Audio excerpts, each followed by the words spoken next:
these seats free. We don't necessarily want the personnel in. Then I will contact so that we can discuss.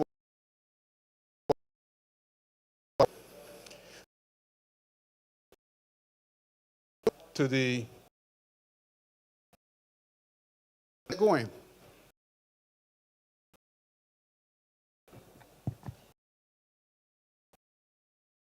Welcome to the Parish Minister. As you know, this is able to share their only for us as well, be able to respond, search what is the opportunity. So start the ball rolling.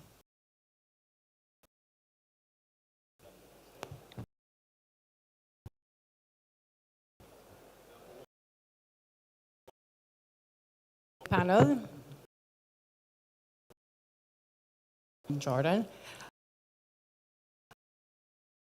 Here, one, I know that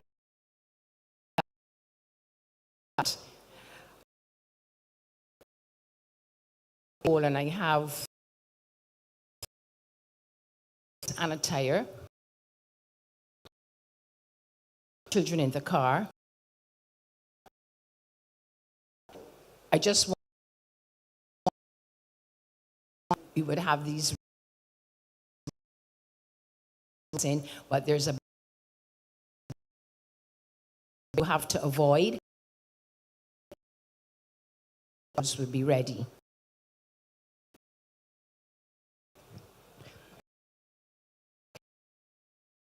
Seeing some of the efforts it's rehabilitated. I know that. In more so the back somewhat in the Spice Archer's Lane, the alley. We which was from next 2 weeks or so completed, weather permitting. Road in colleague MP St. Peter, 828 to Black. We are the 30 constituent a little piece of the pipe stage, or they're at the bill of quantity stage, which essentially means that we're almost ready to go. And I'm hopeful that once the majority of these works with the Mill and Pave project has been completed before the end of the financial year, we can actually start to see a great uptake in the Scotland District roads that are also to be done. I can highlight for you as well, there are 4 roads specifically that are in the first phase of the detailed designs. We're looking at Fore Hill to the junction with Prospect and Indian Ground. There's also Sailor Gully, Orange Hill, and the French Hill, Mount Brevita area, as well as French Village, yeah, Mount Brevita and the Prospect Road. So we've pulled from each of the areas in the Scotland districts a number of roads that, again, depending on the type of the condition per se, we've been able to pull out some of those to be able to get them going. And of course, you raise the issue of patching, the pothole patching.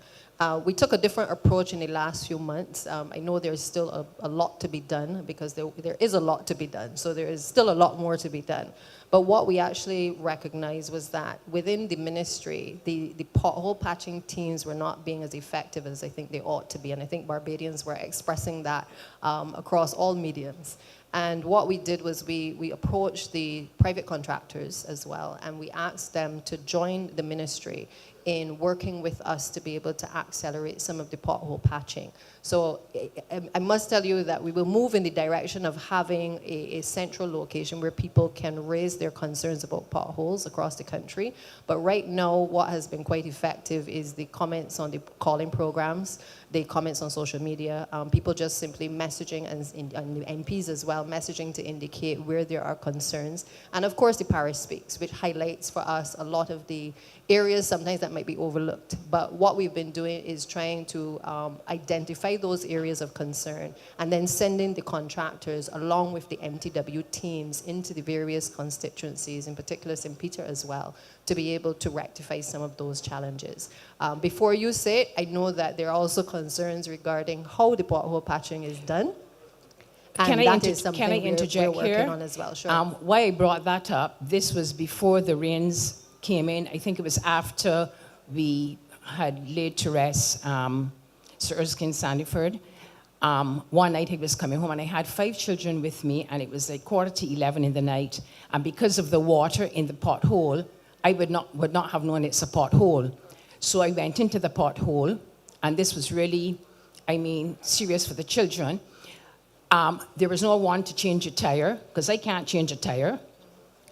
As people say, women only drive a car. And then my rim was broken. And I walked up in gaps to see if I can find someone. But I eventually had to walk home with the children with me. And we got home like 12:30 the night. And of course, the children went and said that all over the school. I'm saying that to say that it wasn't my fault. And I really don't want a reoccurrence of that again. I'm happy that Bovell Road and so on, those roads down here are fixed. But to me, those roads are not as important as Mullins and Gibbs Road and Gordon Greenwich Road, because Gordon Greenwich Road is a road we use like 5 times a week. And there's a certain part of Gordon Greenwich Road, you get to the nice part, but then you can't go left or right because there's a big crater. And that is mashing up axles and all that. I have to spend now money to buy a rim, okay, which I did not plan for. So I'm saying that Bovell Road and those roads down here, they're not oft used like 10, 15 times a day. So I'm happy that work is being done, because I'm seeing it. So I applaud you for that. My other question, and not really question, concern, and I spoke about this at the last town hall meeting, and nothing was done. Because as an educator, I'm very concerned about literacy in this country. That's what I teach. Sleep, drink, and eat. And there's a downhill slide with literacy. Education generally, sorry to say. But literacy, which is my baby, I have been asking since last town hall meeting to have somewhere on a Saturday to house children that I teach. And these are children who are unable to pay. So there are children from that lower echelon who need help. But there's nowhere to put them, so we have to use under the tree. So I really would like now at this second town hall meeting, if the representative can find somewhere, the community centers need to be reopened, they're all closed, and to find somewhere where people like me who teach voluntary on a Saturday can house these children. So because these children, 9 and 10 and 11, cannot read. So I really would like that addressed ASAP. And that's it for me. Thank you very much. Thank you very much. The location, and I remember you mentioned it last time, and I'm not sure, I don't remember what the follow-up was, but we do have a community center, as you know, and maybe we should explore using upstairs, which is the open area. Downstairs is the computer and the other offices.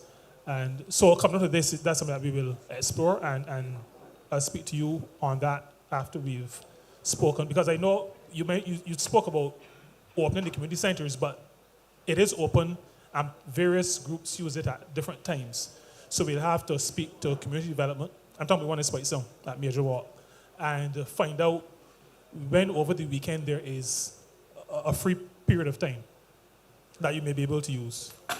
So I'll speak to you on that after we've done some inquiries. Just to follow on from that as well, though, I think that the other important point to make is that the schools as well are also an opportunity for, as a location, to be able to utilize on the weekends. And for a long time, we've been trying to make that transition from schools being from morning till evening and then being able to have extracurricular activities after hours as well. It obviously requires additional resources because in some cases you have to look at the issues of cleaning. You're going to have to look at, discussions with unions in terms of additional staffing.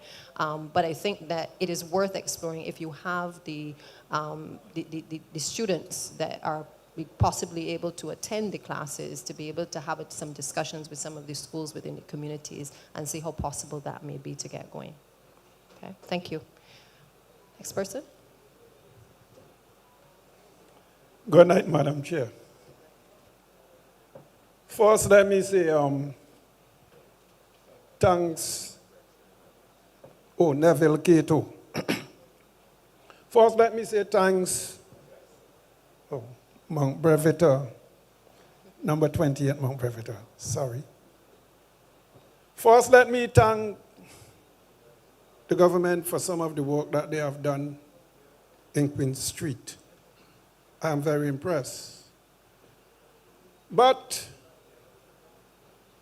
there are 4 lanes in this district, in this era. Archer's Lane, Porter's Lane, Bovers Lane, and Mango Lane. My problem is this. Porter's Lane did not do. That is not really what bothered me. Be honest. There is a problem in Porter's Lane. The garbage truck cannot get into Porter's Lane. The fire engine cannot get up into Porter's Lane because of the corner down Queen Street. Unfortunately, 2 years ago, those houses in Porter's Lane is adjacent to this school. There are 27 or 28 houses up in there. 2.5 years ago, we had a fire in there. We had a fire, and those houses are closed. Good for the men and women of the area. Every house in that area have holes. There's not even a hydro in there to help them to deal with the fire. Because of the fast movement of the young men and women and families, they were able to save after a disaster in that area. Right against the school there, that is Porter's Lane. Second point, the young people have to get up on mornings, walk all around the road, and come back there. From here, to come back there to catch the bus, to go to work. A couple of years ago, it was known that they were going to take the road and carry it right to the end. The road only stopped short right there. So it meant that the garbage truck cannot get in. The fire engine men come and they say, oh Lord, we can't get down in there. And so it meant that the people in that area is left stranded if they have a fire in there. And I am highlighting this because the road can go right through and attach to the top road. That traffic can come in, ma'am. And I'm much concerned because I have a couple of family live down in there. And I said I'm going to highlight it tonight because it need to be done before we have a disaster in there. It almost occurred 2 years ago. And we don't want that to happen. So I'm just highlighting that to you, Madam Chair. Thank you. Thank you, sir. Again, I thank you for highlighting it. I'm not sure if the Chief Technical Officer is aware of the road or the need for the extension, but it's definitely something that we can look at to see if it is possible to be able to extend it all the way out. And I think if it is possible, then we can certainly look at bringing it into the works program. I have areas like that in my constituency, and I know that there are many others across Barbados where it is difficult for the emergency services to get in. And I think while we are working on milling and paving and doing all of the other programs, these are also areas that we have to, again, prioritize on the agenda. So I thank you for raising it. Just to let you know, I don't think there was a deliberate attempt to omit the road that you've mentioned in Porters. Again, we have selected specific roads just simply to be able to touch each of the parishes, and then the intention is to come back in. And in addition to that, we have the paving team at MTW that will also be following through on some of the additional roads that will be coming out of the Parish Speaks and the other programs as well. All right, thank you. Next person. Good evening, Madam Chairman and the representative for St. Peter, Mr. Jordan. I'm concerned about, I suppose. Your name and address. Oh, your name and I'm address, Carol please. Richards, and I'm supposed to be from Block 5C, Mainland St. Peter. But at the moment, I can't live in it. I came back to Barbados in December 2021. And I went to the housing from the 28th and spoke to Mr. Griffith about the situation with the house and all the conditions in it. He promised it would have been fixed. Mr. Allen came on January 2022, and he did all the measurement and everything about the house. Nothing was done. Then Mr. Cox came in July, the same 2022. Nothing still was done. He came and he measured again. Mr. Ma'am, can you just clarify what type of repairs are to be done? Okay. Yeah. There are 5 windows. We need 5 windows. All the windows, they're no good. The frame for the back door and the front door, especially the back door, that can't lock. And some person, since I moved back, they stole some of my stuff, because you can push the door and it can open. All the frames are rotten. Then there was the plumbing. When you open the pipe, all the bathroom used to be flooded, and like that. So they came and they keep on like measuring, and nobody came. I went to Mr. Jordan's office and I spoke to his secretary, and she was very nice, and she called me back and told me she spoke to the housing. Then she called back again and asked if anything was done. I said no, nothing was finished. I spoke to Mr. Griffith again, and he asked me, Ms. Richards, your house ain't fixed yet? Well, that was 2 years ago. I said, I hope you know that. He said, okay, I'm going to try to get it done. Okay, they're sending people now, but there's no material. They're there, but there's nothing to be done. They came 3 weeks ago, and they knocked out all the bathroom walls and every kind of thing. The pipes are just there open. They tried to fix the bathroom stuff from outside because it was leaking, and nothing seems to be done. I can't live in my place. There's no electricity. Even before I came back here, this is 10 years I've been trying to get electricity in my place. They came and rewired them, but there's nothing being done. Why am I paying for some place that I can't live in? They claim they don't have material. They, 3B, they came and do the roof in 3B over the weekend, say it's emergency. I spoke to the gentleman, Mr. King, Tuesday, and said, well, since that is a priority, mine is a priority too, because where I am staying, the land is being sold, and I have to be out of there by April. So what am I supposed to do? I need somewhere to live, and it's just making me sick because I have health issues. So, ma'am, it's an NHC unit you're referring to, Yes, which is under the please, 20-year program, or this is I was there since 1987. I had that unit, but I haven't bought it or anything like that because I wasn't here. But when I came back, they said that was stopping all kind of stuff like that. So I don't really know. Right. I think the first thing is to ascertain the status of your interest in the property. I think that is a conversation you need to have first with NHC. I was asking if Mr. Gill was present here. So I spoke to Mr. Gill too. He's yeah. one of the gentlemen I went to, Mr. Thornhill, Mr. Sutherland, his secretary, everybody I spoke with. Right. And everybody keep on promising, but nothing is being done. So what I'm going to ask you to do is to just perhaps just share the information with Mr. Morris so that we can follow up with you. Just to say that, yes, there is a program that is ongoing for the upgrade of the housing units across the country. So in some cases, it is the rehabilitation in terms of the electrical upgrades. They're taking it step by step because, again, it is a lot to be done. Yeah, because Okay? they did reward millionaires. Precisely. So, Right, so they that did work revert has that. started across the Yes. country because that was also obviously endangering the lives of a number of people within the housing areas. As it relates to the ongoing maintenance, I know that that is a challenge for NHC. I, however, can't comment on it until I actually understand your status in terms of the unit and certainly the particulars surrounding the actual district and why it is that they have not actually completed the works that they've started. So if you can just share the details with the block number with Mr. Morris, and we will certainly follow up with you to just get to the bottom of it. Another case I have is with the NIS. Before I came back, I called them, and they said I didn't have enough contributions. They told me what to do. So I did that. On the 13th of January 2022, I went up there, and they said, okay, you have enough contributions, just go around the corner and fill out the form. I looked at her. She said, no, around the corner there. So I went and I got the form, and I went upstairs, and I filled out the form. The lady keep on looking at me. I said, is there a problem? She said, so you're applying before your time. I said, no, I'm going to be 67 next month. She said, you sure? Let me see your ID. She said, okay, yes, you're 67. I said, but is there a problem? She said, no. After I didn't receive any contributions, the money, I went up there.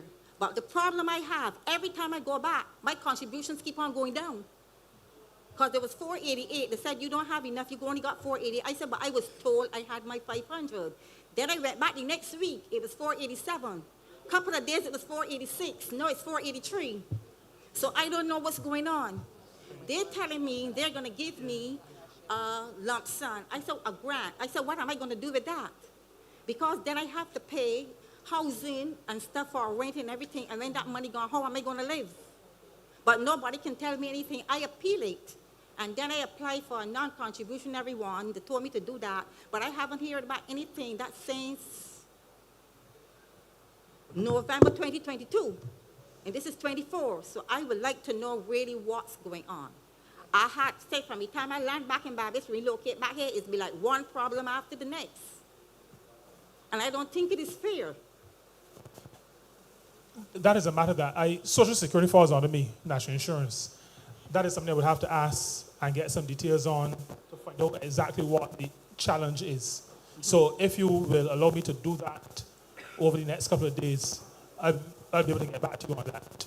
I appreciate it very much. Yeah. Okay, thank you. What I would like to get, do you know your NIS number offhand? Yes, please. So, but you can tell me that Okay. privately. You can come down and tell me. Thanks. Thank you, ma'am. Next person. Good evening, Madam Chair and panel members. My name is Lynn Boynton, and I'm from Palomar Gardens in Mullins. I'm sorry that the Prime Minister isn't here at the moment, because I was going to commend her on her efforts and endeavours on the world stage regarding the ecosystems that need maintaining throughout the globe. And to highlight against that background an ecosystem that really needs to be addressed here in Barbados. I'm talking about Gibbs Gully, which is straddled by Mullins onto the north and Gibbs to the south. There's two phases. Phase one is to the north on the Mullins side, and phase two is to the south on the Gibbs side. Phase one has been very quietly sort of rolled over, even though no progress has ever been made since the planning permission was given in 2010. And there's never been any environmental impact assessment done on phase one, which is actually on the actual gully, the watercourse. And even though no maintenance or progress was ever made to start the development, the planning permission has been rolled over and over and over again, and now it stands to put up to 18 townhouses on the gully, which actually does affect the watercourse itself. Now, the gully comes down from Black Bess we get a lot of water that comes all the way down to Gibbs Bay. And as you know, there's a lot of agricultural land between Black Bess and Gibbs Bay. And the trees and the soil and the sort of, tree roots are incremental in catching the runoff from chemicals that come from the agricultural works, but also other commodities that come down that could affect and really actually destroy the reef off Gibbs Bay. The gully itself is an animal sanctuary to, we have red-footed tortoise, we have 2 troop of monkeys just living in the lower gully itself. We have 3 species of bats, which are really important for the mosquito community, to keep that down during dengue times particularly. And we also have the Barbados thread snake, which is the smallest snake in the world, and I believe that our gully and Welshman's Hall Gully are the only ones that actually have that surviving. So it's a really important ecosystem there that we need to protect. So that's phase 1, which I say has been refused, or they say that we don't need an environmental impact assessment. And I think that the environmental issues have changed dramatically since 2010. And I would ask if we could get an environmental impact assessment done on phase 1. Phase 2 is the south of the gully, sorry. And if I could just tell you, it's billed in international media as Eden Grove, an expansive 20-acre eco-mini city, I'll repeat that, mini city, comprising 150 homes, a hotel, spa, and wellness facilities, retail outlets, restaurants, sporting amenities, a cinema, and more. Now, that is a mini city in between 2 very quiet residential areas of Mullins and Gibbs. It's going to impact completely the entire area in terms of impacting and roads, the flooding that we have in terms of, the whole area, the infrastructure, how will it cope with this addition? This development will add a significant net gain in CO2. The carbon footprint will be massive. It'll add to the island's emissions and loss of carbon capture because of the destruction of the magnificent trees, including some very old, established flamboyant trees that are actually in the gully. Already, a lot of the land has been destroyed. A lot of the trees have been pulled up. The developer does not yet have planning permission. It's in review. There's been a lot of objections against it.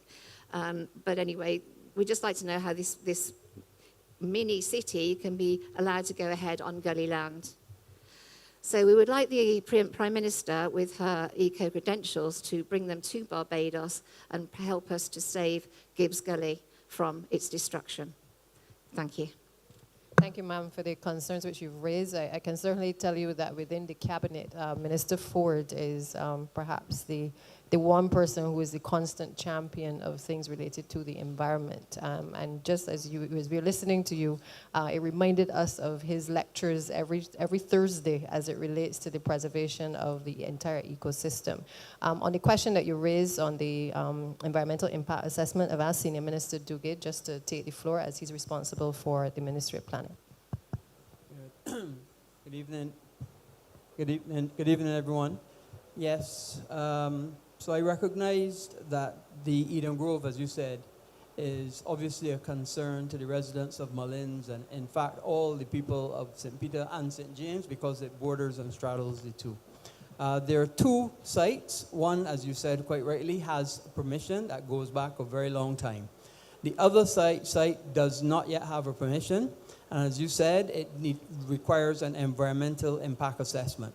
What that is essentially is the applicant must take into consideration all the flora, fauna, all of the topography, what the impact will be on the residents, the traffic, how the traffic will impact, how garbage and sewage is dealt with, and everything. So the Planning and Development Committee has sent back a terms of reference explaining to the applicant exactly what must be in the environmental impact assessment. They then accept or reject that, and then we come to an agreement as to what must be in terms of reference, and then the environmental impact assessment is commissioned and done. It takes quite a few months. After the environmental impact assessment is done, included in that will be a town hall meeting. All objections will be considered, and we take them very, very seriously. We take into consideration not only traffic, garbage disposal, sewage, water, impacts on water, what it will do to the environment, what it does to everything and the residents around. Residents will have an opportunity at the town hall as well to be able to voice their concerns, and then all of the information together with the information from water, electricity, everybody then is put before the board, and the board makes a decision. But rest assured that the concerns of the residents feature very, very highly in that decision and in environmental impact assessment.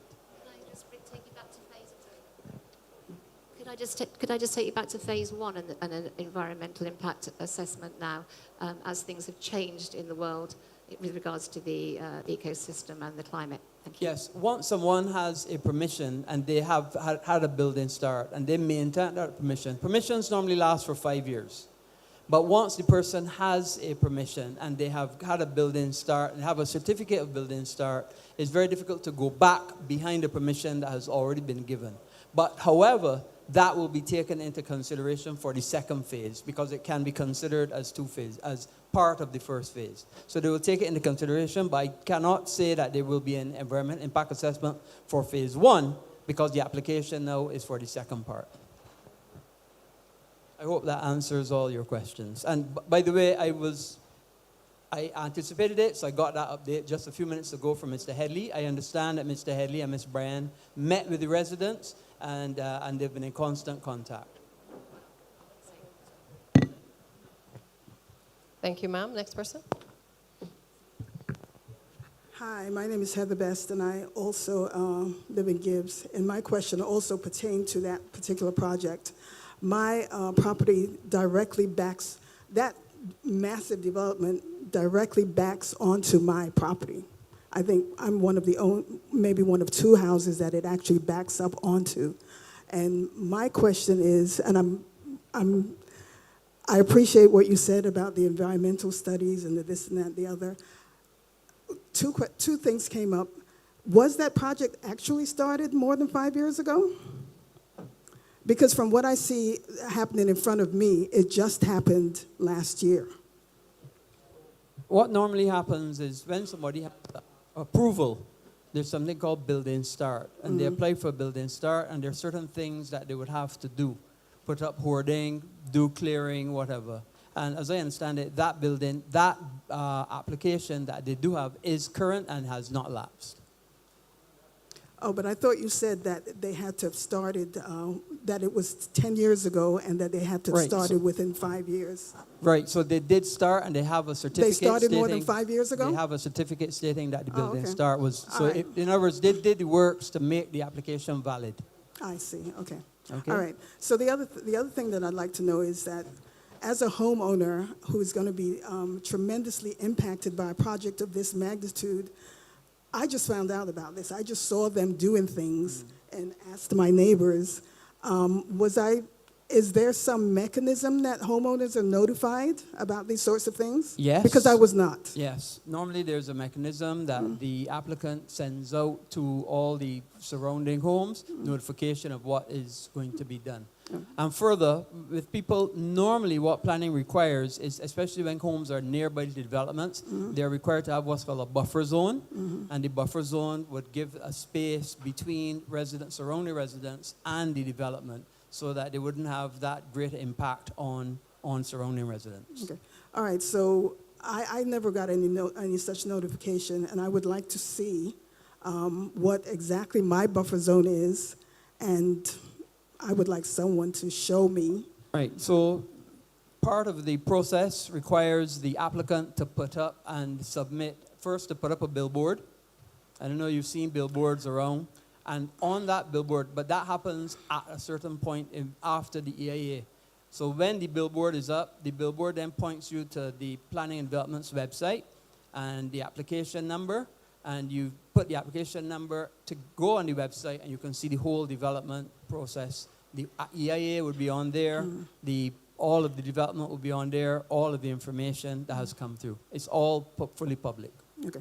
So can I say that that billboard was put up, I want to say in December, and it stayed up for about 2 or 3 weeks, maybe a month, and it is no longer 2 weeks, and it is no longer there. So, and it was very, it was not very conspicuous.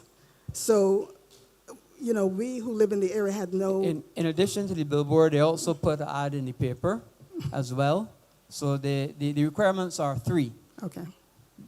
Billboard, ad in the paper, and on the website. Okay. And the billboard and the ad in the paper then point you to the website. So I take the point that it may not be in a conspicuous area, and we're looking to address that because I do appreciate that people do put things in non-conspicuous areas. But that is essentially what they do. Once they put the billboard up, they then send that to planning. Planning is notified that the billboard is up. There's a time requirement for them to have the billboard up. And a lot of developers just have it up for the time. I don't remember if it's 2 or 3 weeks. It's in that kind of time frame. Okay. From the time the billboard, the time has elapsed, so they prove it's up, then they take it down. I see. Okay. Thank you.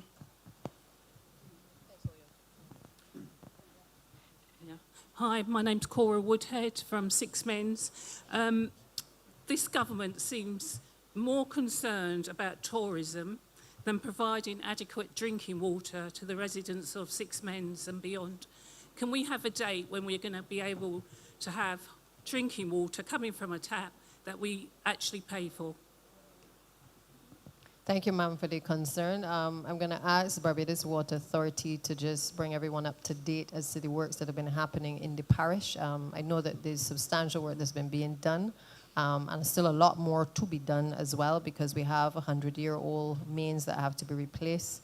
I'm not sure who's going to come. Yeah, okay. Good. Alex, I feel Barbados Water Authority. What the first thing we ask is, what part of Six Men you live? Same place as the development. I can't hear you. The development?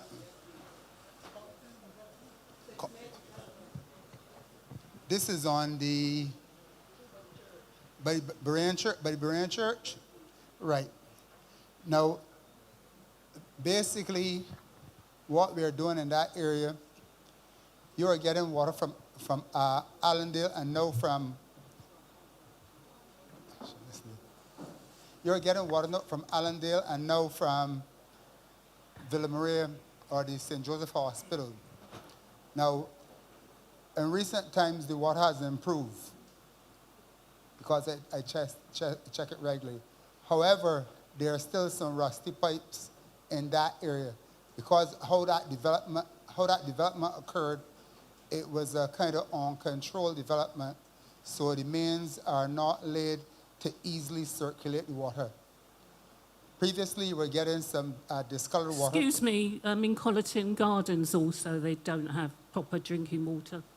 Colleton Gardens has improved, and we used to get quite a few complaints from there because we shift that from the Allendale system to the Villa Maria or the St. Joseph Hospital system, right? So it used to come down there and go across Half Moon Fort, so all that was getting those same problems. However, there are 2 things we are doing. We are replacing pipes. The Six Men's situation hasn't come yet. Colleton Gardens pipes don't need replacing because that is a pretty new development. The ones in the Six Men's development, there are some mains in there to be replaced. Also, presently, we are in the process of completing a filtration system at the Allendale well. That work is well on the way. Almost, the site is almost completely finished, and we are assembling the filtration system at Bomiston. That will be transferred down there. We are talking about the time for completion for that work is about the beginning of June, right? So And across St. Lucie and St. Peter, what we will have is a series of mains replacements. Even into the Boscobel area, we've done some work up there, the Collins areas. So all those areas will benefit from that work that is happening at Allendale right now. So by the beginning of June, the problems at Allendale will be solved, but you will still have some problems with mains replacements that we are doing right now. Additionally, what we are doing, we're in the process of having to improve the water situation in the area and the storage, because one of the things that cause the problems in the area is the disruption in the system. If you have breakage, if you have an outage, there's not enough water, not enough storage, so therefore you have outages. So we're improving the storage. So like at places like Half Acre, we're improving the storage. So these things will alleviate those problems. But it will take some time. The mains replacement, we've done mains replacements through the north. So, but it will take a little time. The work at Allendale will be finished by June. But so the improvement, the first set of improvements that you saw earlier as we shift to Villa Maria, which is the St. Joseph Hospital, you will see further improvements by now and the beginning of June. Not if the pipes aren't adequate. My next question is, when were the residents, this is to planning, of Six Men's informed in writing they were able to view the Pendry development plans in Six Men's? And do residents now have the ability to view the plans? Because from what you were saying earlier, it seems to be common practice that residents aren't informed.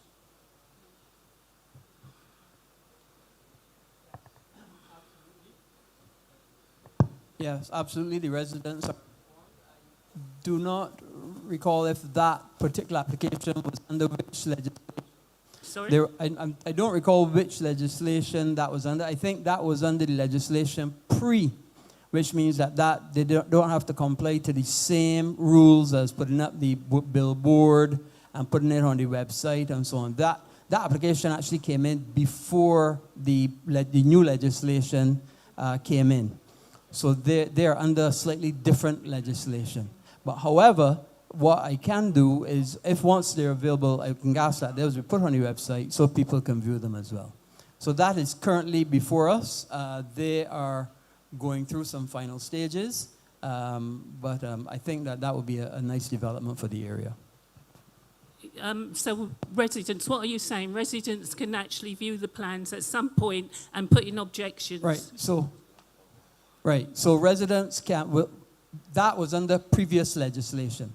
So under the current legislation, people have to put up a billboard and put it on a website.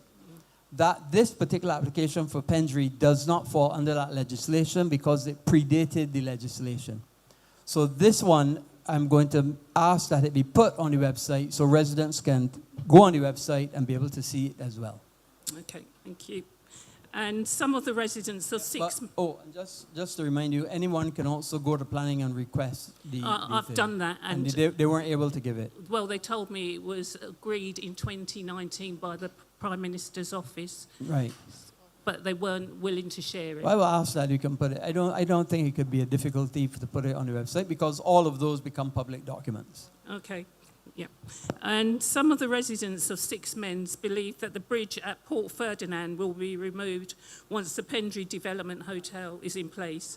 Correct. That is not correct. The bridge will not be removed. Okay.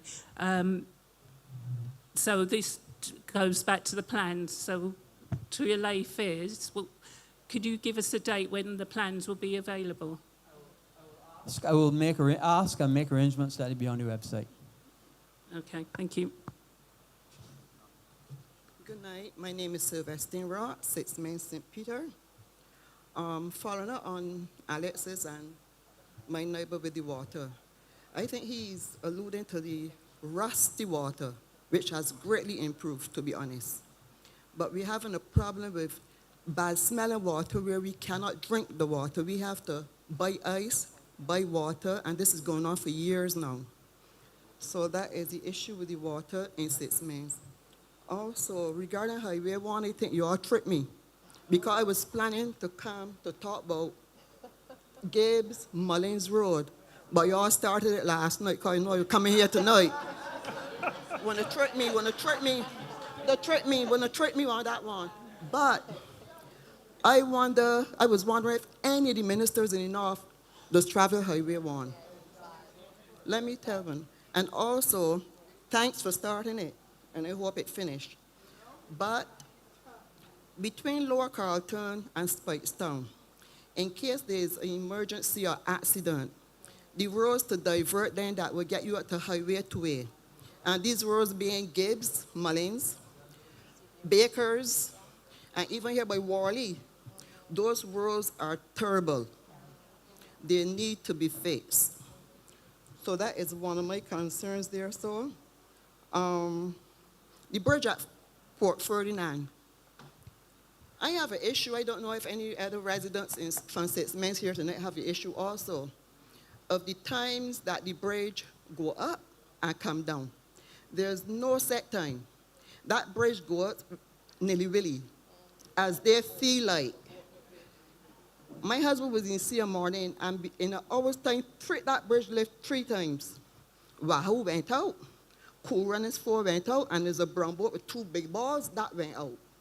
3 times that bridge left.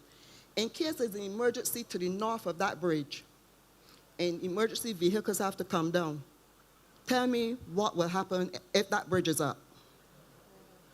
There should be, I believe there should be a set time. Even 9 o'clock on the night, Cool Runners 4 coming back in, that bridge is up. So that is something that needs to be addressed. Also, Collington, St. Peter, going through the cut rock. You have to burn your lights once you get going up or coming down to get through that area. It is overgrown with bush, which needs to be cut so people can traverse that road safely. And also there's some big potholes also in that road. Regarding the milling and paving, is my suggestion, or former MP, Prime Minister, and Member of Parliament for St. Peter, whenever they had cases like that, there's you go through 6 Men's Village, and there's not a railroad, but a road that would take you back in case there's an accident. Or last week we had rough seas, and the water was coming all over the road in 6 Men's. So nobody want to drive through salt water. Normally what Mr. Arthur used to do, he would take that material and send it up in that road to patch up the holes so that in case like that, people can have an alternative road to get through. So I would suggest the MP, I don't know if you know the area very well, to go up through there, go and see what I'm speaking about. And also, I put more on that road myself okay, you need to a couple years ago. Put some more. No, but what I'll say to you is that one of the agreements that we got from the folk at Pendry was that when the road that they've put now through what is the former Nikki Beach, the restaurant, when that is taken up, along with the material that comes up on the original road, that material is supposed to go in that same location that you're talking about. So that you drive up the village and go across and come out by the Berean Church. Okay. That, right, that's what I'm talking I about. know, but I'm the MP, so I know the area, even in spite of what you were, the slight that you were using just now. But the material is supposed to go on that road, and they've promised both Senior Minister Duguay and myself that that is what will be done once they have pulled up. They've said to us the only thing that we're supposed to do is to make sure that the Ministry of Transport and Works has they're gonna truck it, but the spreading out, the ministry has to do, so government has a responsibility as well, but that is something that is gonna be done. Okay. Minister Abrams, I think 2 weeks ago or last week, I heard him mention in the House, somebody was speaking that he happened to travel on Highway 1 and a minibus. He could not get past a minibus. I remember, and this is something that we in the North experience daily. I remember when the government first came to power in 2018, you all were supposed to do something with those minibuses and these issues. And to me, it's gotten worse. I don't know if you all saw social media the past couple of days with those ZRs going through trees and blocking up the road and want to fight. And it's getting worse. I don't know. Simple, take away the permits. It's a simple issue, take away the permits. But you know why? Too many people in high places own these vans. That is the issue. That is the issue. That is the issue, and supporters of parties and so on. It must stop. They're inconveniencing everyone. They're ridiculous on the roads. Yeah. I'll start and you can think. Yes. Thank you, ma'am, for raising the latter point in relation to the vans.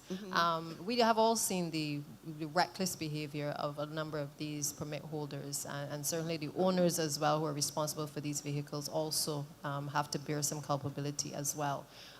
We would have, a few months ago, made some amendments to the regulations, to the legislation, which would have strengthened the powers of the Transport Authority, which has the oversight for the public service vehicles. But then we realized that there needed to be a tightening of the responsibilities of the owners, and that had been omitted from the initial draft. So what we actually did, we went back to Parliament 2 weeks ago, and it passed through the House for the amendment to be made. And we also had yesterday, I believe, the Senate also passed that. And just today, I reminded the Acting Attorney General that I want to get the bill proclaimed as quickly as possible, because I have ready and willing to go the actual approved regulations for the Transport Authority, which will allow the Transport Authority now to take the action that the public has been calling for. And just to say to you that the regulations have gone through almost 20-something different iterations. Since the Transport Authority legislation was put into place over 15 years ago, irrespective of the administration, no attempt had really been made to bring this to a point where we could regulate the sector. We are finally at the stage where that regulation can now take place. And I, like you, look forward to us being able to not only just identify through the videos, but equally to be able to bring these persons before the law courts, and also to be able to have those permits taken away, because they're endangering the lives of ordinary Barbadians. Yes. Okay, next question. Oh.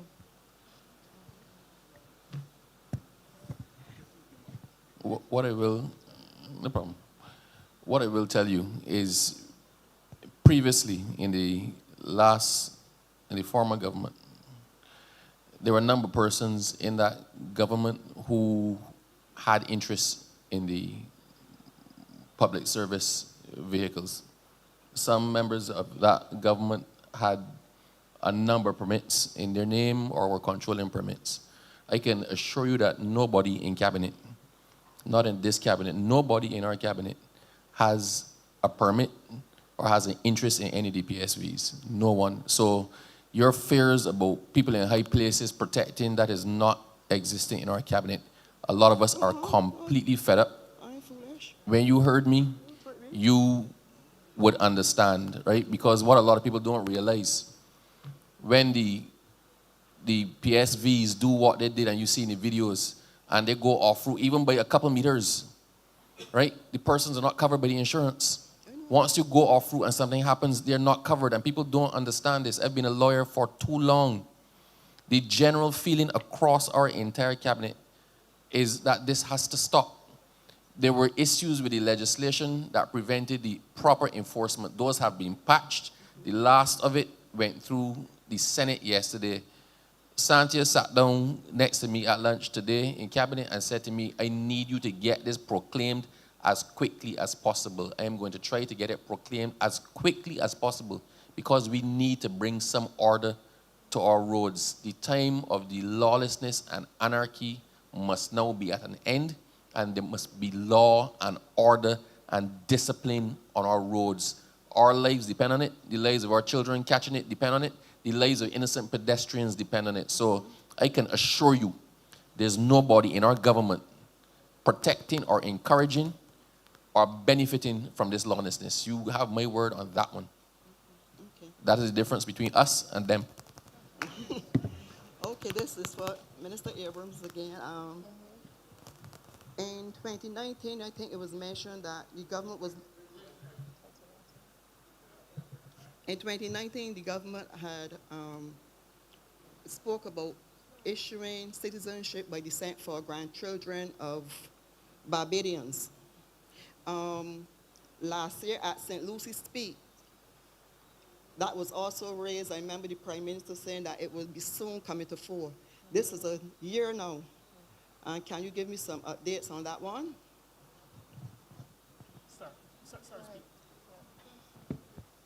Sure. That legislation is truly a case of measure twice or 3 or 4 times and cut once. Some issues arose recently that, quite frankly, we had to go back to the drawing board to make sure certain things were covered. I can't tell you what they are for certain reasons. That legislation is in its final stages. We had a completed piece of legislation. Some concerns, actually, look, I'll tell you. Well, I'll tell you some. You've seen this thing about the whole birth tourism thing. People have seen those advertisements all over the world. Come to Barbados, right? Have your child get a Barbadian passport, right? Now, that is open to abuse. That was not, we have always had a thing in Barbados. If you were born in Barbados, you were a Barbadian citizen. Because of how that is being used, otherwise, we had situations where people have come to Barbados, big pregnant. We refuse to accept them in. And immediately on arriving at the airport, and immigration tell them, you cannot come in. They go into labor. They experience some difficulties, right? And a doctor will sign off saying that this person cannot travel. So the person then has to be taken in, and they promptly give birth. Or we have situations where people lie. You're not supposed to travel a certain time into your pregnancy. People will lie as to how pregnant they are, get here, and once again, as soon as you question them, they run into difficulties. They call a doctor. The doctor says they can't travel. And this has happened. We have gone back to deal with that issue as one of you. You're the first person who actually told us that, truthfully. Santi probably doesn't even know this. Okay. Right? But we've gone back to the drawing board to deal with that. And there's some other concerns that were raised that we've gone back to dealing with. I can tell you that it is in its tweaking stages right now. Right? And I fully expect, I told the Prime Minister, asked me, and I told her, Prime Minister, I really want, if all else fails, to bring this in before the end of this year. So that should be in by the end of this year. And when it comes in, you will have probably the most complete and modern Immigration Act and citizenship legislation in the world, and you'll be happy. Okay. Finally, I don't want to. The lights, traffic lights on highway to You know what I mean, all right? Westmoreland. I remember St. Lucy's speech. Dropping? St. Lucy's speech, someone had raised the issue about delays. Originally, I'm from St. James, Western Crit Hill, so I know that junction. Before those traffic lights were there, okay? Persons could not get out from that junction. You would spend 15 minutes at that junction before you get to, or you have to take a chance to cross 2 lanes of traffic to get out. People must realize now the amount of cars on the road, and people leaving home at 7 o'clock to get work for 6:30. Any country during peak hours, there will be a delay in traffic. I have known persons who have lost their lives at that junction. Many accidents at that junction. So when people can complain about delays, let them wait. Okay, we about saving lives. Thank you. Thank you, ma'am. Thank you, ma'am. Roy?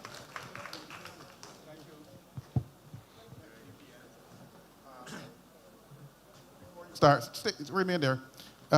Before we start again, just a reminder, the procedure is, if you're planning to speak tonight, you need to go to the PMO desk, just give them some basic information, and from there you can then come back and take one of the chairs in the middle. All right, we're going to do a bit of a diversion at this moment. Please forgive me, the gentleman who is at the mic. You can come to the mic. There are at least 2 other persons, I believe, who are relating to the Eden Grove project. Yeah. Please come to the mic at the same time if you've already gone to the desk. Okay. We're going to take all of Eden Grove at this time so we can deal with it once and for all as opposed to breaking up everything else. Okay. So once we finish Eden Grove, and you have been to the desk. If you haven't been to the desk yet, okay, fine. Yeah. So we'll take the 3 of you together and then go from there. So go ahead with your presentation. Okay, good evening. My name is Mike Toy. I live in Gibbs in St. Peter. Objections to the gully, to the development in the gully, there are many. There's a couple of points I wanted to ask. You'd mentioned the environmental, who conducts Environmental impact assessment is conducted by the applicant. So what happens is the planning department sets what the parameters must be that must be included in the environmental impact assessment. Those parameters are sent to the applicant. The applicant has an opportunity to accept or reject.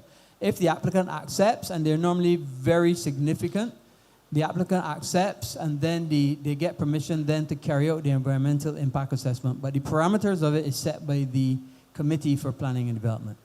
All right, because I just wanted to read something from the PDP with regards to gullies. This is page 56. Just a couple of things. Gullies and escarpments. Okay.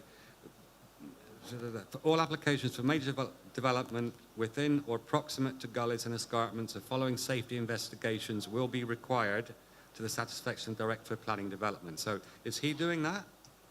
Or is he doing that to your satisfaction? The applicant has to follow that, right. yes. So all this stuff here, like just a couple of examples. Within 30 meters of gullies and escarpments, drainage plans will be required that assess and mitigate potential flooding upstream and downstream, etc. Within 50 meters of gullies, geotechnical and or biophysical studies will be required. Within 100 meters of the base of escarpments, geotechnical and biophysical studies. So he's going to do all of that? All of that would have to be done. What happens, many times people build not in a gully, but close to gully. Mm-hmm. But what happens is, gullies may have very little water or no water, but then when there's rain, they have a lot of water. Mm-hmm. And so what is required and important is that a certain distance is set from the middle of the gully, and geotechnical work is essential to make sure that underneath, if they're going to do any building in that area, that it is sound, yes. So, I mean, I'm assuming that he has to provide some credentials for the people that are doing these surveys, and at some point you guys would probably go and have a look, because otherwise he could just say, oh, we've done that and it's fine, here you go. Yes, all of the surveys, after they're done, they're circulated to all the various agencies of government, and they check to make sure that they meet the standards that are necessary for all environmental impact assessments, geotechnical surveys, flows, and everything.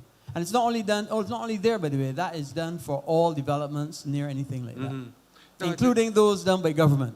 Okay, and again, just PDP quickly, further to this policy, required studies and all major development will consider the management objectives of the Integrated Gully Ecosystem Management Plan 2005, including minimizing the extent of habit modification and loss, conserving represented biodiversity, rare and sensitive species and habitats, encouraging sustainable land use practices on gully lands and adjacent lands, flood mitigation, promoting low impact passive recreational use, hiking and walking.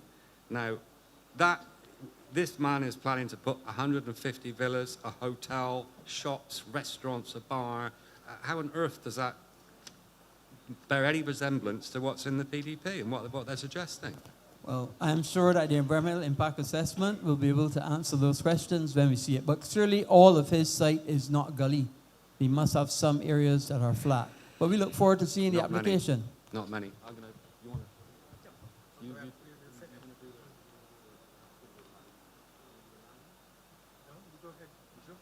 All right. Sorry.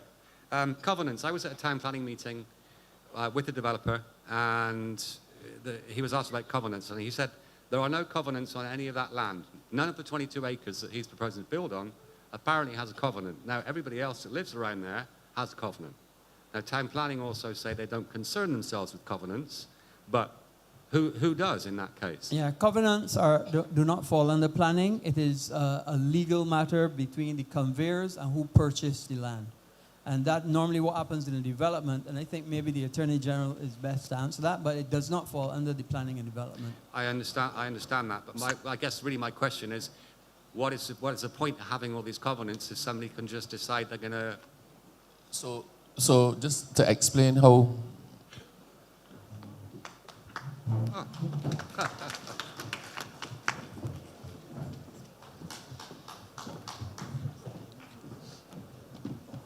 Okay, just to explain how the covenants go. They might not be broad-based covenants for a whole district. How covenants come about is if you have a piece of land and you are subdividing that land. When you subdivide that land, you make certain promises. And those come into the covenants from there that, I don't know, if you put in housing that people can't have more than 2 dogs and they can't hang things from the balcony or whatever, right? Those covenants follow through for the area to which they are applied. So that initial subdivision is going to have those covenants. The piece right next to it might be sold, owned by somebody else, subdivided, and they have a completely different set of covenants, right? So, or none. So the fact that you have covenants between 10 of you here does not mean that the person on the next side of the road is subject to the same covenants. You follow? I do. So the covenants flow from the original conveyance. So, I mean, my covenant, for example, and this goes back to 1968 or 1958, and it appears to say that it's the same thing. You can't have more than 2 stories, etc. No pigs, dogs, chickens, etc., etc. But it also says that that is to be carried on, essentially, every time that property is sold, the covenant goes with it. So correct. So those covenants will apply from that original conveyance all the way down to whoever the land or the property is transferred to. I'll tell you quite often, people start respecting covenants, but those covenants have nothing to do, the police don't enforce those covenants, town planning don't necessarily enforce the covenants. Those covenants are between the owners of the land, the ownership that was derived from the original subdivision. So if your neighbors are not obeying their covenant, it is actually the responsibility of all the rest of you to put your neighbors in court to enforce the covenants. Right? And quite a lot of people don't actually understand that those covenants are between all to whom the covenants exist. They don't touch and concern anybody else. So if you don't enforce the covenants, after a certain amount of time, to be quite frank, the covenants lapse. Because if the covenants are not enforced or nobody raises an issue, then it is deemed that the covenants are no longer relevant. All right. Okay, that was that. And then last but not least, I'm assuming he would have to apply for a change of use because it's a residential area now. He wants to put a commercial development in there. Is that not a separate If planning thing? permission was given for a certain purpose and you wish to use it for a purpose in addition to or contrary or opposite to what planning permission was given, then yes, you're supposed to apply for change of use. Right. I mean, there's on the Rockdundo Hill just up from me, there's a big sign up there. I think William Solar put it up there, notifying that they applied for a change of use, but there was nothing on this development about change of use. And I thought they were 2 separate things. As I understand legislation, once the permission is given for development, if the permission is given, the change of use will be implied in that. So that doesn't have have it would be one application which should include both. Wow. Okay. Okay. Thank you very much. Good evening. My name is Kevin Stanton. I'm at Gibbs in St. Peter. Thank you for the opportunity to speak. I want to bring up Eden Grove, but before I do that, I want to bring up something pleasant, which is I want to thank the government for the work on Rockdundo Road, which is beautiful. And we look forward to the completion of the work just started on Gibbs Hill Road. I also want to say the waterworks that were included in that road work have really improved the water quality in the neighborhood. So that's on the positive side. Getting to Eden Grove, I don't need to repeat everything that's been said. I'd like to bring up 2 points of fact that were addressed. One was on phase 1, had work begun. My wife and I have been in residence on the ridge overlooking the area we're talking about for over 10 years, and not once during that time have we ever witnessed anything more than a goat shed being built on the property in question. So I understand there's a certificate. You may want to look into the facts behind the certificate. That's one thing. The other thing is, I'm very pleased to hear that an extensive environmental study is required, and I think the process you've outlined is a very good one. One of the things you said that was encouraging was that a thorough study of the flora and fauna existing flora and fauna had to be undertaken. Unfortunately, over the last 3 weeks, The flora has been bulldozed in the phase 1 and phase 2 areas. So there is no existing flora anymore to study. Moving outside of considerations that are the area appropriate for planning, I'd like the government to consider broader political and legislative authorities it might have to consider one or two other items. One, the drastic change in use from a quiet residential neighborhood to something that would actually destroy those neighborhoods. And two, I don't think anyone here wants to see a repeat of the Four Seasons project under the previous government, which took a beautiful piece of property, a beautiful resource to Barbados. It was abandoned, and it's a ruin today. And I hope this government can address that issue. In this case, I do think within the proper authority of this government, it's fair to ask, is this a viable project, or is it one that presents a substantial risk of abandonment or incompletion? And perhaps the government should consider requiring a completion bond as a condition of any permission given to prevent that sort of outcome. As far as it's an unusual thing to think about a luxury hotel inland. It's an unusual thing to think that there is a viable need for retail when we already have saturation in the retail space. And as one senator recently noted in some comments in the newspaper, there's a high vacancy rate in luxury property in Barbados. And we think this project represents a substantial risk of non-completion. And we believe there are probably authorities within the government's legislation to address those issues and address those risks. Thank you.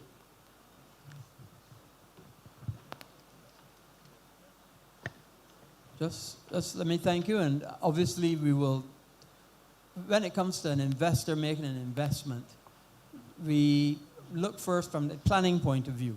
Whether the viability of it, that's not really remit of the planning department, but I would hope that an investor who would invest time, effort, and money in getting a planning approval, going through an environmental impact assessment, and all of the assessments required, is not a simple process and not a cheap process. But I take your points. Thank you. Good night.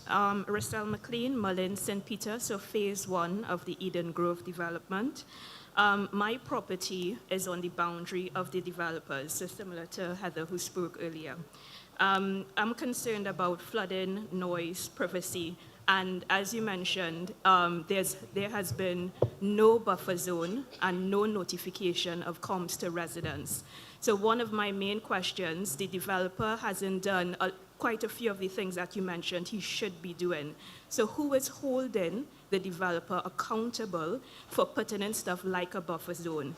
Whenever that construction starts, I would not be able to work. I will completely lose my privacy because of workers. There's a fence he talked about putting, so he talks a lot, but there's little action. Who's holding him accountable for putting in stuff like buffer zones, for giving us notification of comms? It is only when we went and attended the town and country planning meeting after begging to see plans did he grudgingly give us those plans. So he's obviously not following, rules. Who's holding him accountable? How do I know when that construction starts? I will have to move out of my own home. I will not be able to live there. So once a person gets approval, let me be clear, the person does not yet have approval. But once a person gets approval, that approval will include all of the things that we just spoke about, whether it be buffer zones, respecting the gully, doing the environmental impact assessments, doing the geotechnical survey, all of those kinds of things.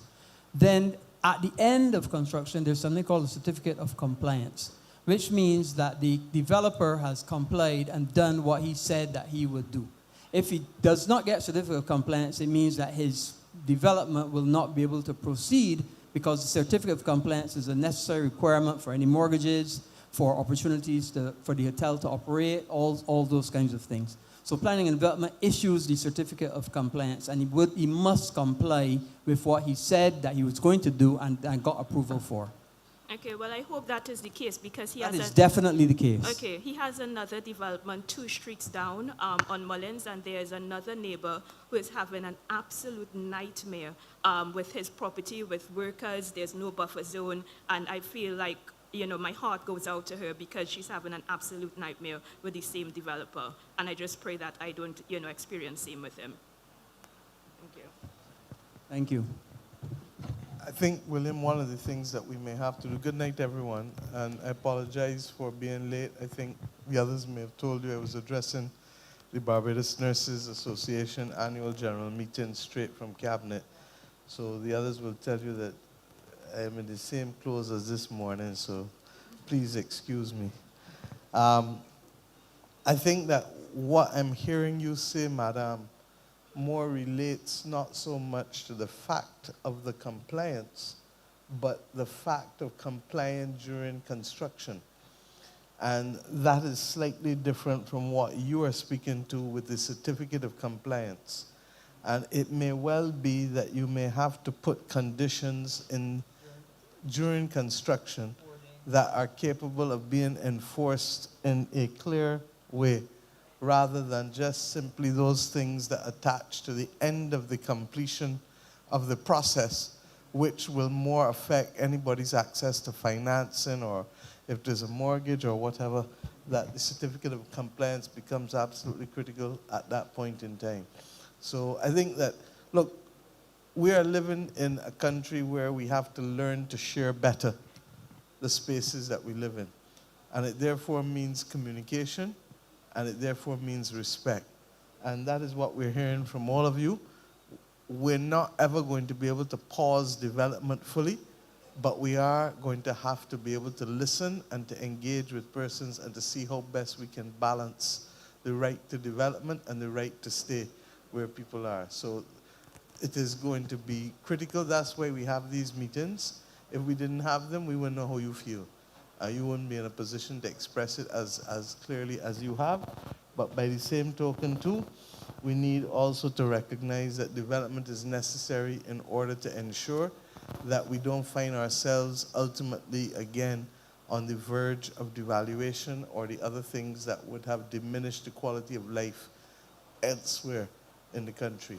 So we hear you loud and clear, and I'm sure that Minister Duguid is going to do what has to be done. Who's next?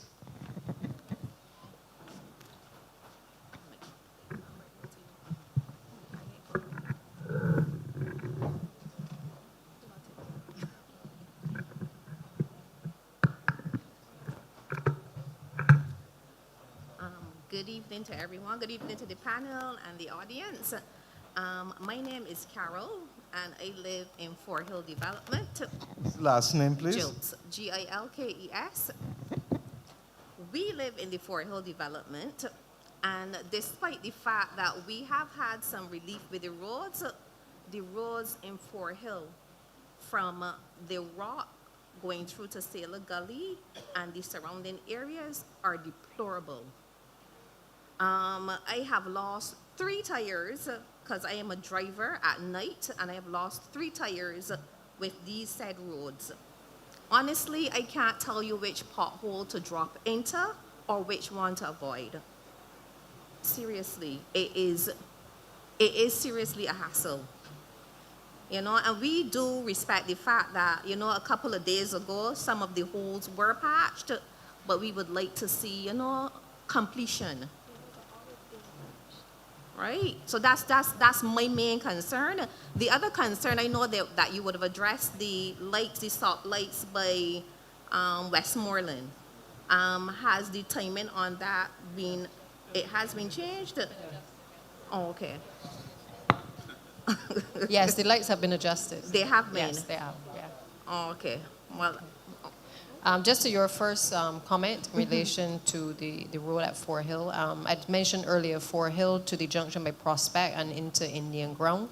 That is all being done under compliance, and we're at the stage now where we should be able to go to bill of quantities and very shortly be able to start the works in those areas.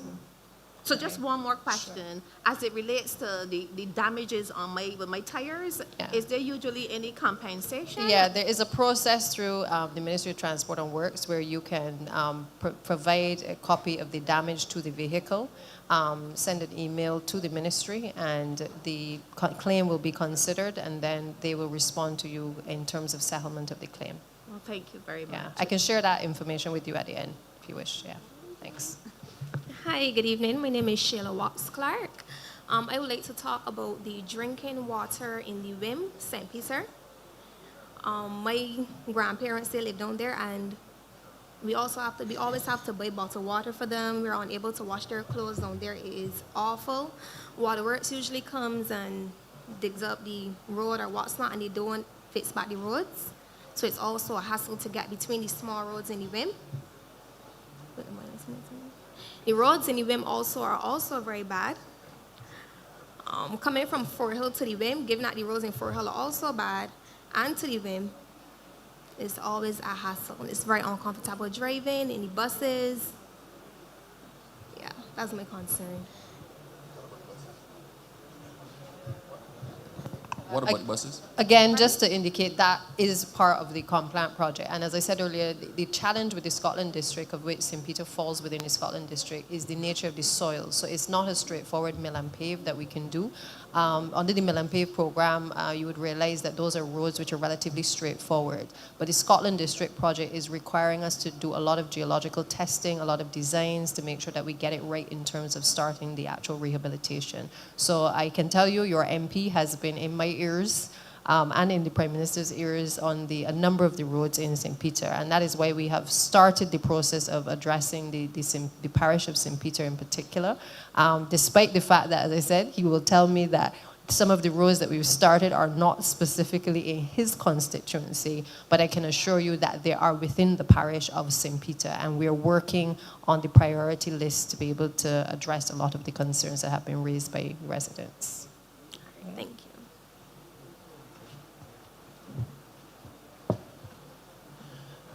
Hi, good night, members of the High Table.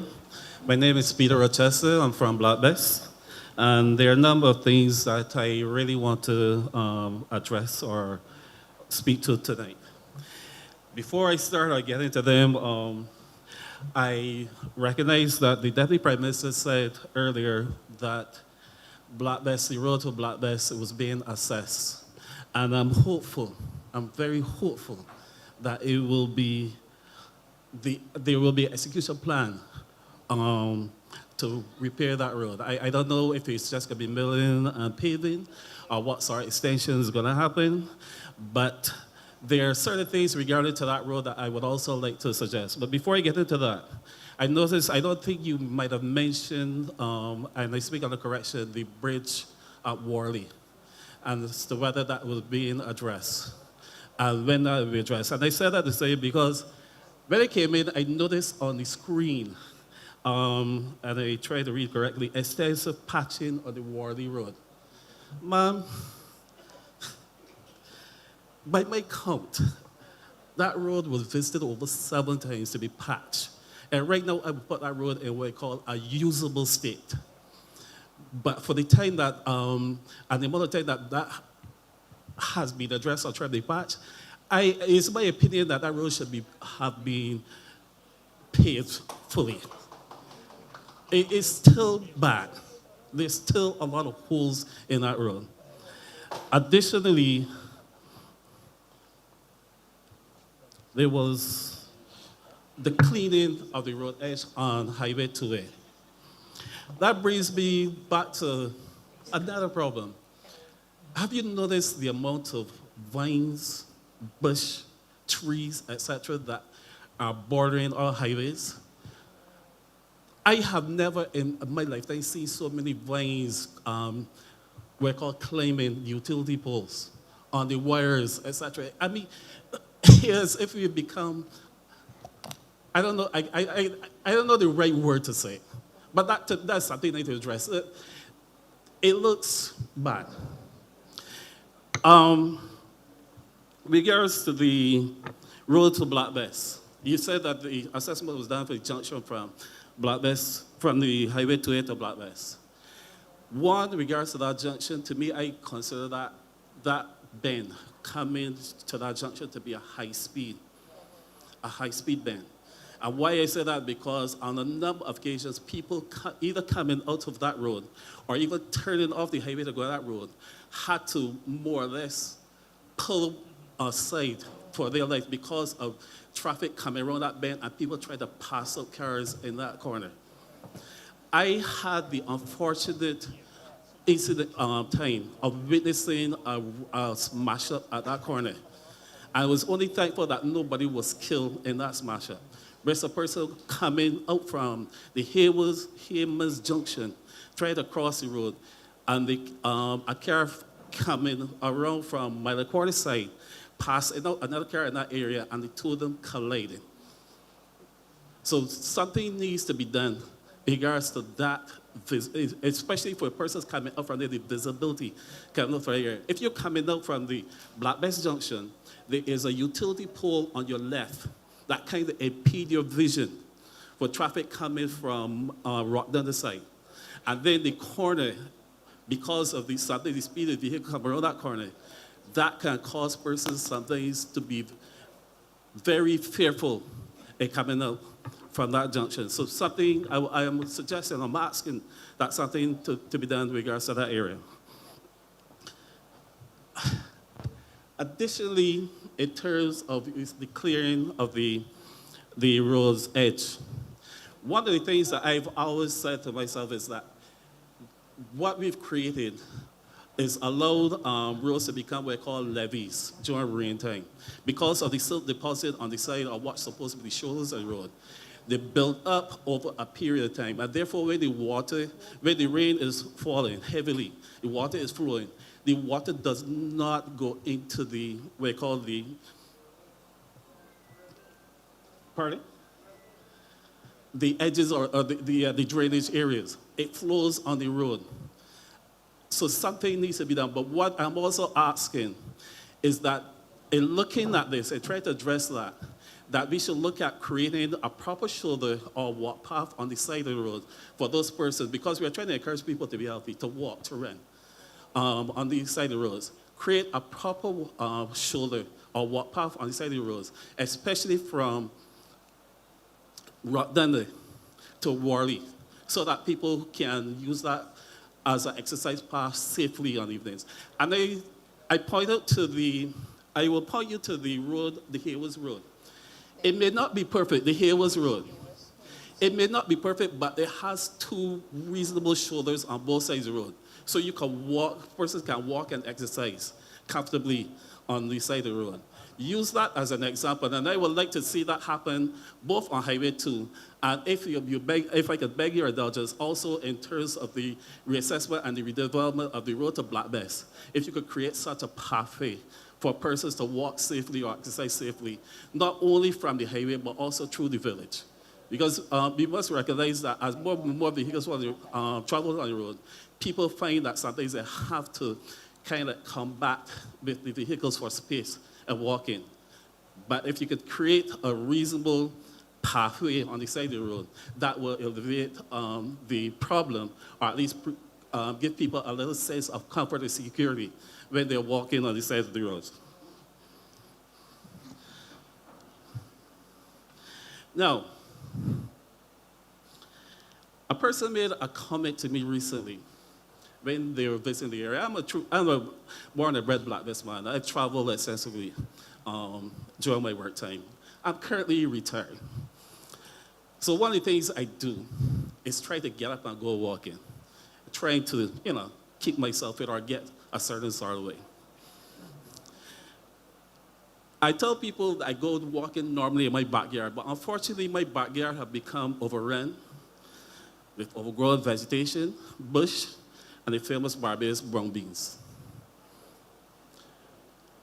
A plantation, and I will try not to mention the name, but you know where I'm from.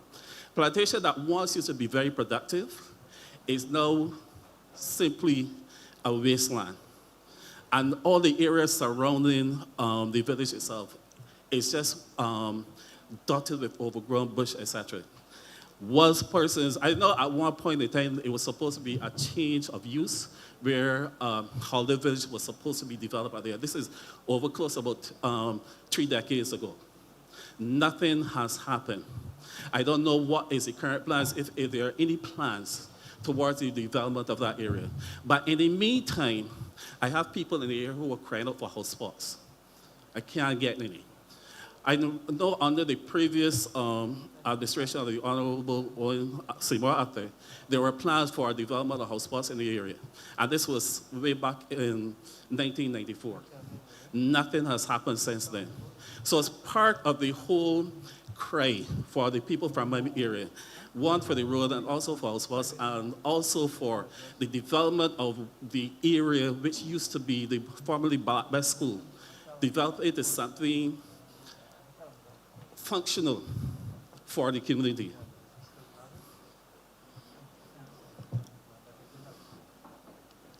Transportation is another thing that I also would like to address. I welcome the fact that the government incorporated ZRs and minibuses into the TAP program. But it boggles my mind as to why conceivably you can schedule a ZR to run the Rock Hall Road, which is Highway 2A from town to Rock Hall, which is one of the longest roads. Why I ask that, and I know persons may say, okay, well, during the off-road, and this is something during the day, during the off-peak time, you may say, okay, yes, you don't want to send one of the bigger buses, but a ZR. I had the experience one day of deciding, I took my car to the garage to get a service. So I said, okay, fine. I had the option of being picked up from home, but I said, no, I want to drive in one of our new spanking electric buses. So I'm going to catch a bus to go into town. Yes, one electric buses went up, but that bus was coming back to Spikestown. And surprisingly, the bus that was scheduled, or the vehicle that was scheduled for that time, this was around 2 o'clock, was a ZR. This ZR left Rock Hall and got a black bus. There were about 6 people in the ZR. The persons that got in the black bus and then in Bakers, it was full. So on that drive from there on, it was like nobody, it could not pick up anybody else. It's a long haul road. Why would a ZR be assigned to travel on that road? To me, it begs a question in terms of scheduling. For a ZR to be on that road. I'm not going to hit ZR. I know persons are talking about the ZRs, etc., and the issues surrounding them, but my whole thing is about the number of people that can be accommodated at that time. Because if you go on long haul road, obviously you can be picking up persons along the way. But you send a vehicle that can only pick up persons from 3 bus stops, and then that's it. And that follow through on persons. I remember there was a time when I had heard some person do some remedial work on me, and expecting them to turn up early, but they turned up only at 10 o'clock because they said that was the problem. They were waiting to catch a bus coming to Rock Hall. But unfortunately, the vehicle that was coming on that road was ZRs, and from the time they left,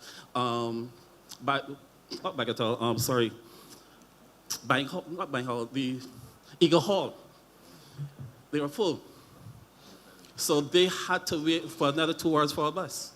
So that is one of the things that I'm asking you to please look into. Pardon? Oh, sorry. My colleague told me that I should give you time to respond. Okay, so let's go back to one of the first points you made in relation to Worley and Farm Road. Worley is actually on the list. We did do some patching, again, as a temporary measure. I don't know if people understand, but we have a long list of roads that are the wish list for each constituency.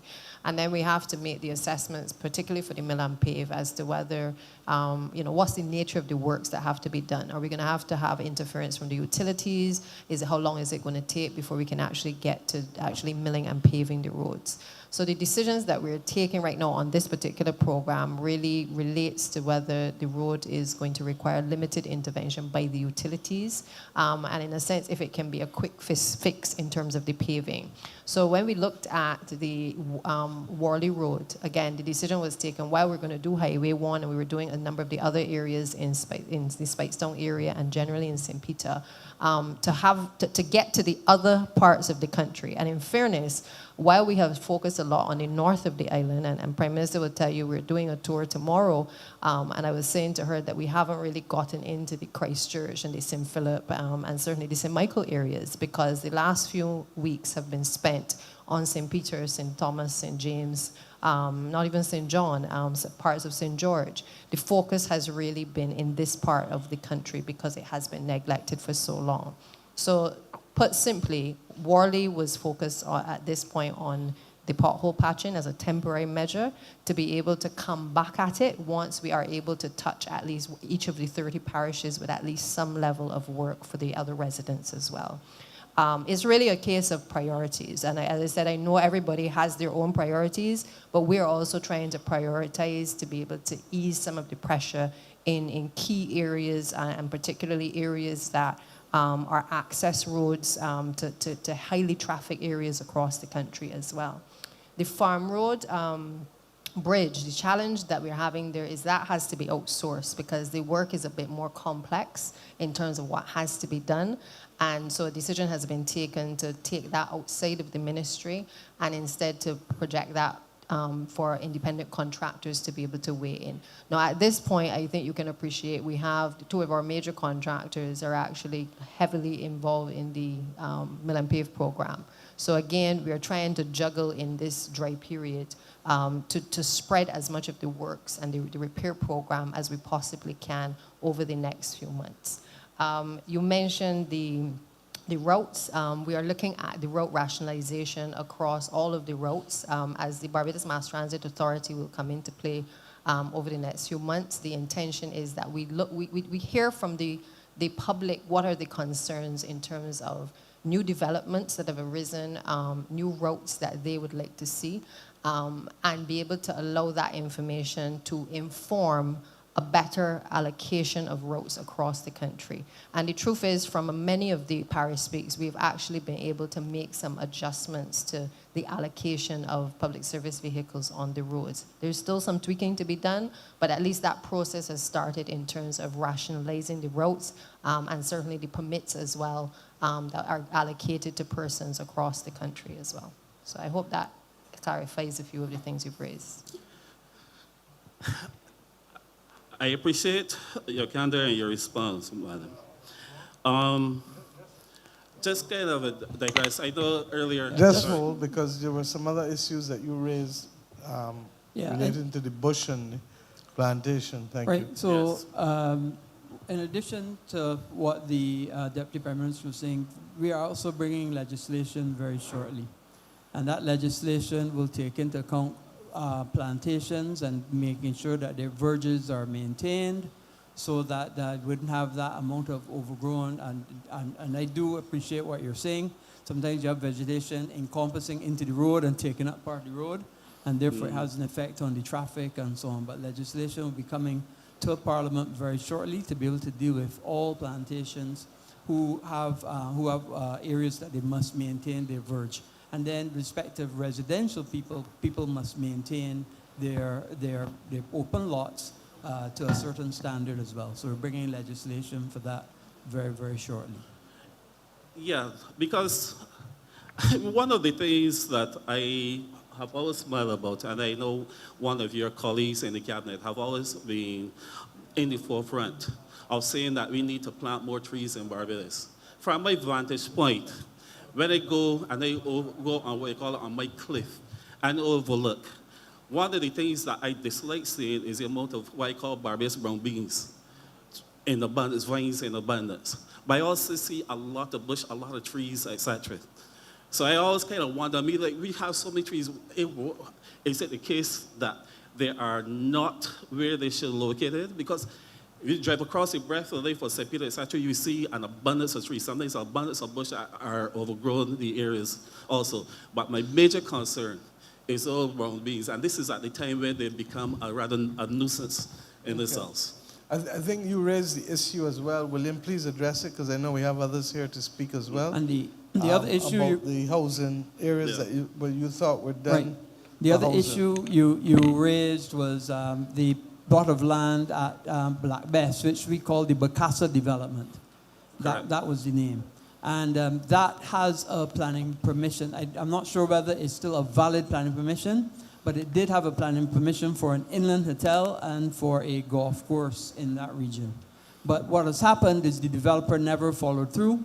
I'm not sure whether it's still valid or if it's not valid, but certainly the change of use would have gone through because it did have a permission for a hotel and a golf course, I believe it was. Hotel, golf course, there was also a redirection of the road, and also I think part of the town hall meeting that I attended, there was also hopeful that there will be some house developments in the area. Did not follow through. All right, in the interest of time, because I know I've sent the document forward for a number of things to address, etc.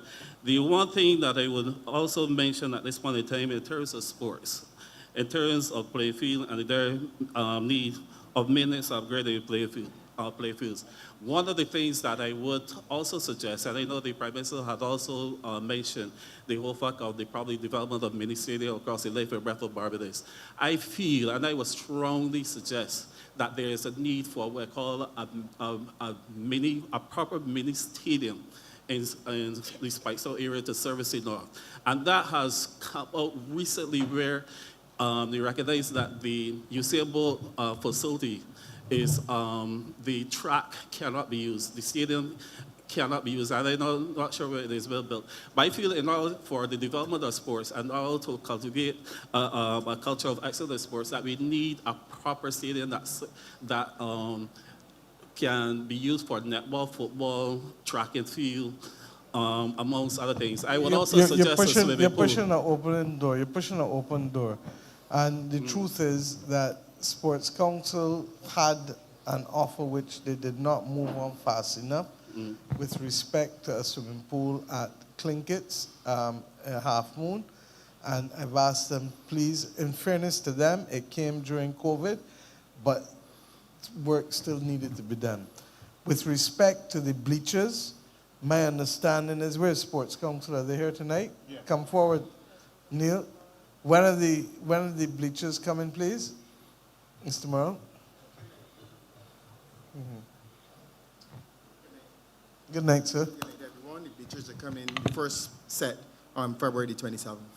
February 27th. Yeah. So, and the second set, how many?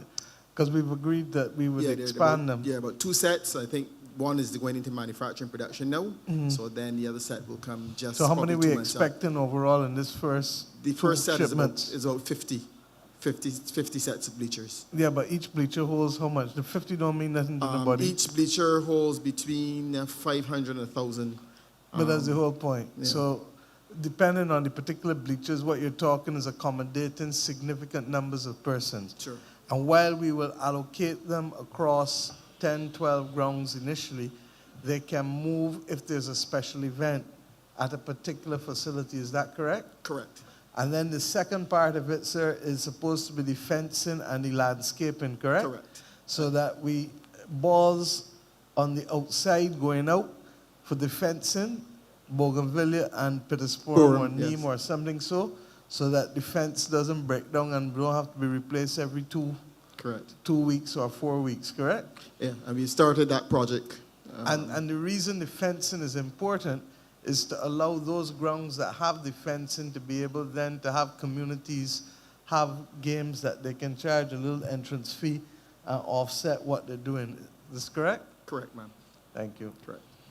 And just to say, we've started. And if you find in areas like St. Philip or the north, particularly larger grounds, we are more than prepared to put in a little more than just mobile bleachers. Yeah. Thank you, ma'am. I'm sure we can work with the MP for the area to find that ground field. I think you mean MPs for the north, so that it is not going to be assumed it is not going to be assumed that it is only St. Peter, because the last time I checked, you have St. James, 3 constituencies, and St. Lucie, St. Joseph, and St. Andrew. So you have a compelling case in terms of the transport. So I will allow you to continue to make that compelling case. Thank you, ma'am. Just a final, just a comment. I think the Deputy Prime Minister did say that the timing system at the traffic lights at Westmoreland has been changed. I'm hoping that there has been a follow-up to see if there is what I call a reasonable flow of traffic.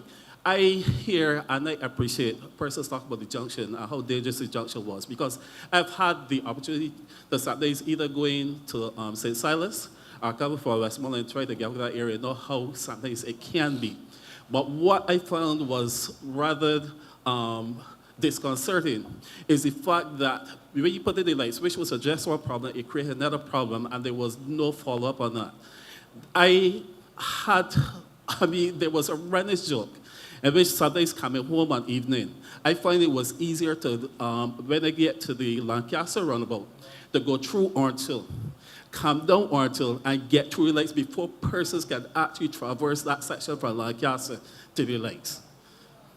I've had issues where coming out of Black Bess, you had to be in traffic waiting for something for something like 20, 25 minutes to get to the lights.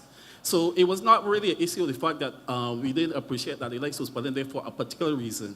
It was a backup that was caused, that in delay of traffic was caused. So I hope, in terms that there has been a follow-up to see how that timing system is working and how effective it can be. I thank you for your indulgence. Thank you, sir. Mr. Jill.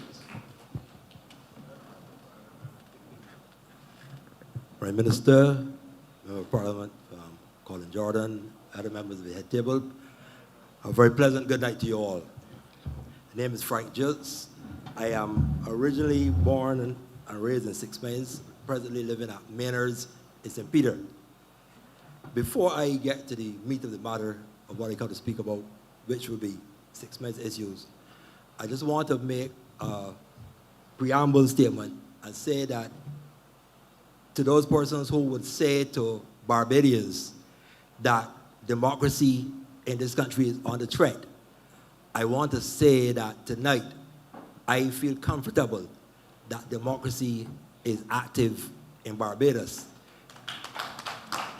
Because when my father, who was a very active community person in St. Peter, was alive and active, I don't recall any time when he would have gotten up and addressed members of the cabinet of Barbados, headed by the Prime Minister, at a meeting, a forum like this, where you could express freely your views and your concerns.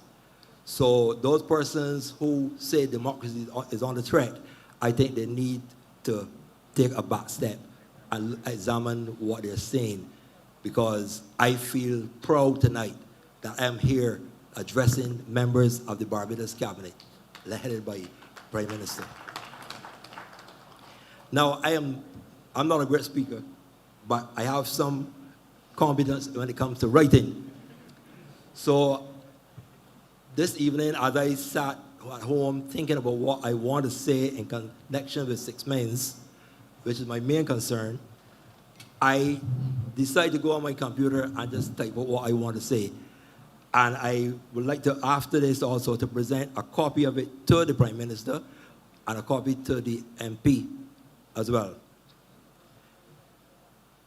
The people of Six Mains continue to feel a sense of abandonment as the land settlement issue drags on. This contentious matter has been ongoing for over 50 years now. And yes, I am aware of the several attempts by government, and especially our present MP, to bring closure to this situation. But the residents of Six Mains have held faith for a very long time and need to hear from government what plans there are for Six Mains in making sure that they have security of tenure so that those who wish to can affect further improvements to their homes. Apart from the land issue, there is a matter of serious beach erosion, and the sea is now washing over the road. Sometimes the amount of sand deposited in the road makes it impossible to tell where the beach ends and the road begins. We are still in the October to March maritime winter, and it is especially during this time that the most destructive swells, north swells, impact the northwestern coastline. We would like to see, as a matter of urgency, the intervention of the necessary government agencies to help stem off the further deterioration of our beach at 6 Mains. After securing our beach, we need to pay some serious attention to the facilities for fish vending and other forms of vending, especially related to the fishing industry, as the present setup would not meet international phytosanitary standards. Weekend as well as midweek entertainment has become a staple at 6 Mains. A visit to Jones Snacket and Bar on Wednesday night usually involves mingling with visitors to our shores from all over the world and listening to the sweet rhythms of Ricky Bain on the steel pan.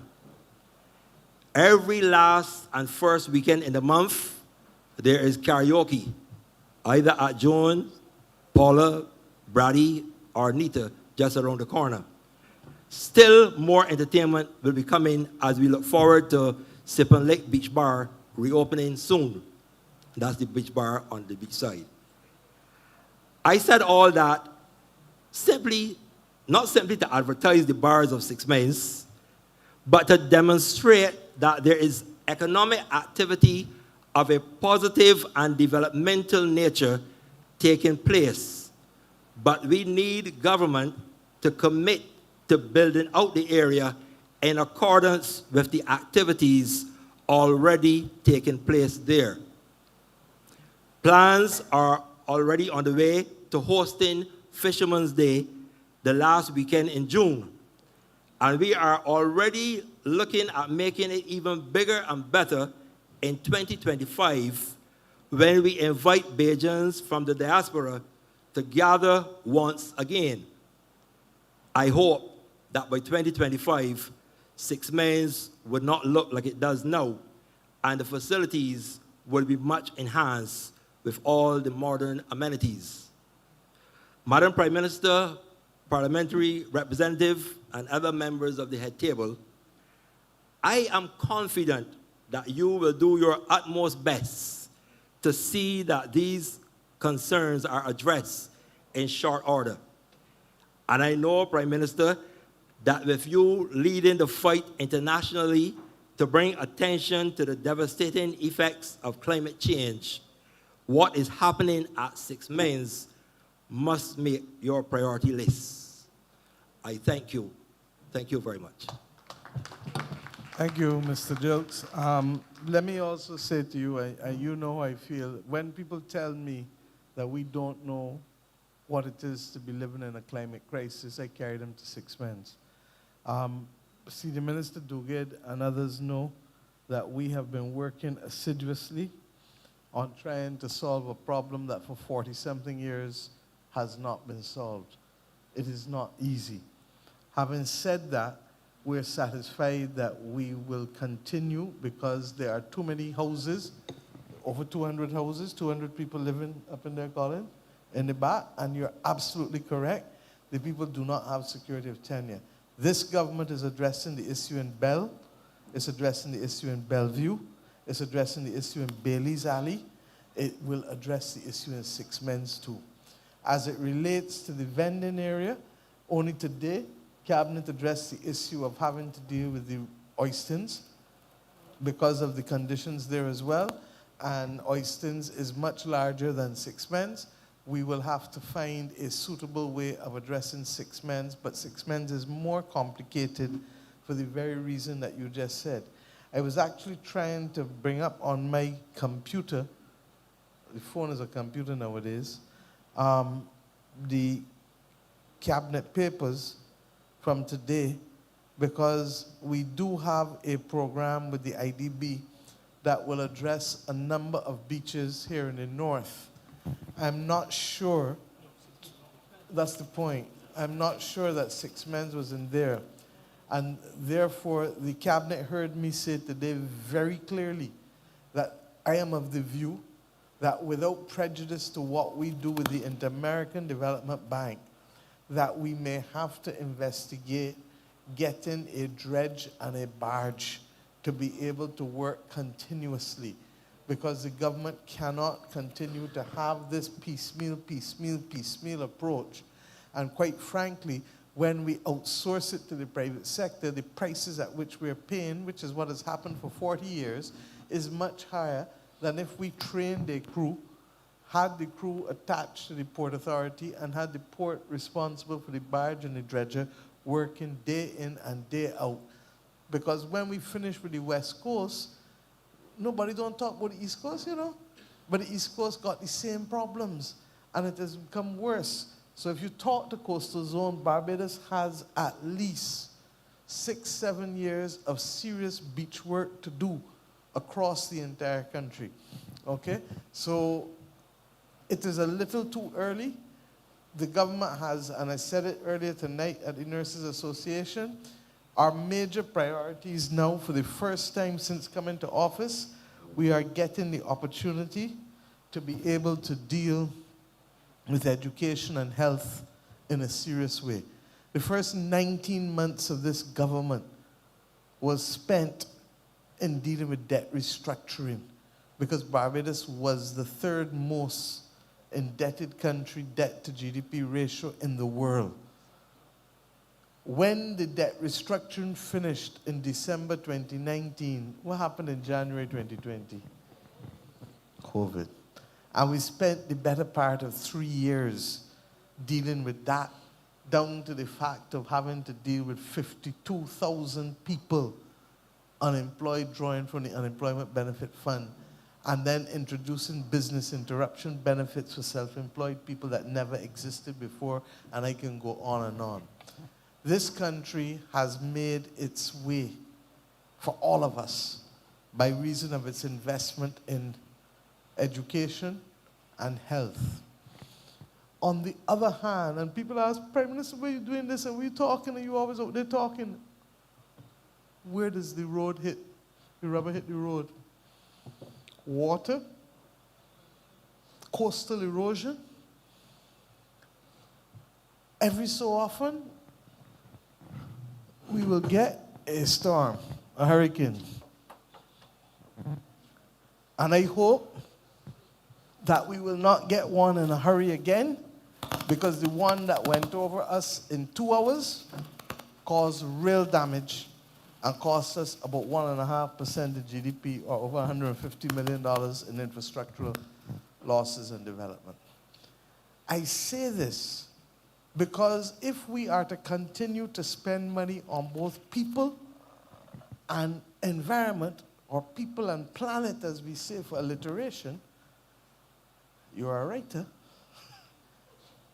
then it means that we have to, one, yes, grow the pie, but two, for every dollar that we spend to protect us against the climate is $7 that we save in damage. So it is in our interest, and we just have to wait. There's some little uncertainty on a few things because we're not living in a stable world. But so long as the government can find its way to do it, you can rest assured that they're going to have to explain to us how Sand Street is in, how Clinkets is in, and everything else. And we've left out, thank you, William, Clinkets is in, Mullins is in, Sand Street is in, Oyston's Christchurch is in, and then, of course, the development of the headlands and groins and walkways between St. Lawrence Gap and Rockley Beach. You don't have to defend, Prime Minister, I because the difference is that I help walk in 6 months. Yes. And when I walk somewhere, I don't forget it. So you don't have to I'm- come and defend. And I'm sure that if I took you where and show you where I was born, because our house was on the beach, and I was born home. So I'm one of the few persons who was actually born in 6 months. And where my mother's bedroom was at the time is now, if I go there, the water is reaching me to my knee. Right, and that's the exact story that the others have told me. They tell me that below where the houses were, the fellas used to play cricket. Yes. On the beach. No, You can't even know. It has actually changed. It has actually changed the whole culture of that coastal line. Yeah. Because I grew up playing beach cricket. You don't Yeah. see beach cricket being played anymore. Exactly. You understand? About volleyball on the beach. You No, don't see it. The fellas told me that when I went down You there. don't see too. it. So that's why I am working hard to try to see how I can find the funds. As recent as when we were in the Netherlands this week, meeting with some, because as you know, they were fighting the climate crisis from the 17th century. You understand? Not now. Climate get popular now, but they, because of their topography and all of the water and everything, and they're prone to being flooded badly. So we have been talking to see how best, without prejudice to what we do with the Inter-American Development Bank. So I'm very pretty, we've done it for the last 40 years. But I believe that the time has come for us to develop our own internal capacity on an ongoing basis, because this is the world in which we live now. And I want to be able to find the people who can do this ongoing, to get the equipment, whether it is the equipment for the ocean, the barge, the dredger, or whether it is the bulldozers and the other things that are necessary. Half the problem that we're going to have, quite frankly, is because the West Coast is so densely populated, it will be the points at which the equipment can access the beach. And therefore, you're going to have to possibly even look at it coming in from the seaward end in some instances, because it may not be able to access it from the land side. So, look, this and water is as critical as roads in terms of infrastructure and drainage, because the climate is hitting Sante and the Ministry of Public Works. And everybody, I hear people, you know, but how many people can sit down and admit that between the end of August and end of December, how many days you had straight without rain? Come, anybody? That's the problem. So that it means now, and there's some people who are upset, oh, the equipment working too late. The noise too much. You can't have it both ways. So that it means that when the sun is shining, you got to make hay. This is the dry season. That's why they're working 12 and 14. And in some areas, quite frankly, 16 and 18 hours, particularly like when they were up in Prout and up that side where nobody ain't living, the companies were working flat out. That's the truth. Because we're going to have to do a lot of the work in the dry season to compensate for the fact that we don't know what the rainy season can bring. If it is not raining, great. We get double. But we can't plan anymore for simply the rainy season year round. So I hear you, Frank, and we're going to work on this collectively, because, and this makes it,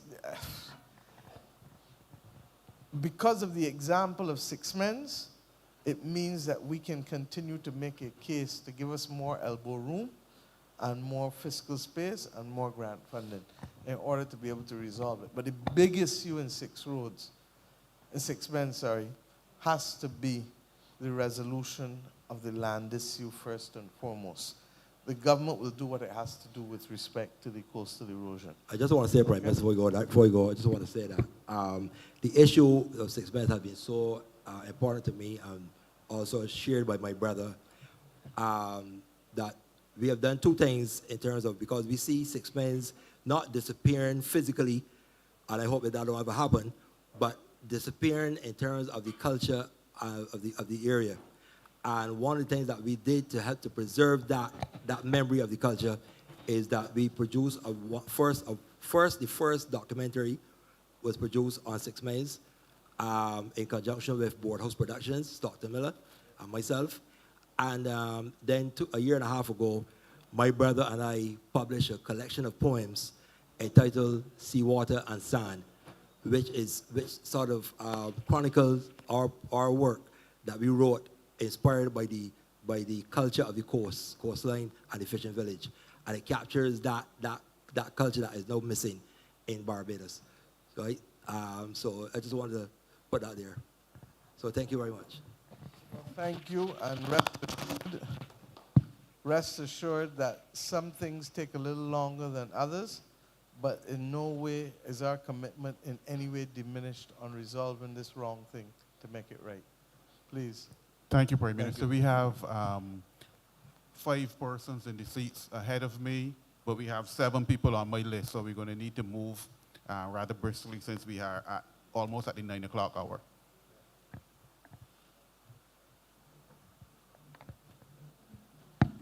Good evening, all. Now, I come today. My name is Stephen Proverbs.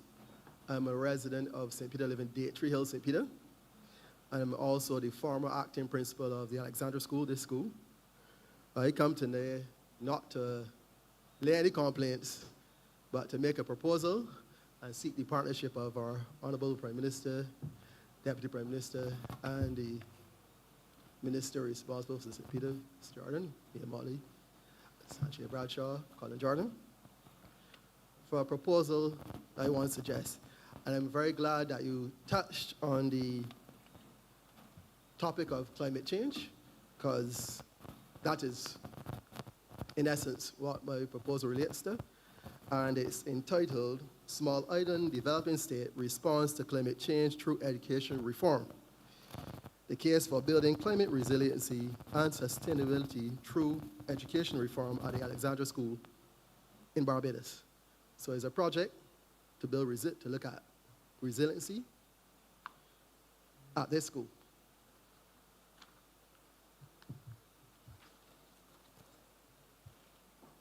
Now, we are at a point in Barbados where we are talking about education reform, and this proposal will serve to show how the Alexandra School can be adapted for climate resiliency and sustainability as a part of this reform process, with the support of our Prime Minister and other funding agencies, well into the future. Now, this school is situated just about 100 meters from the gate to the sea. It's in the heart of Spikestown. It's just a few feet above sea level.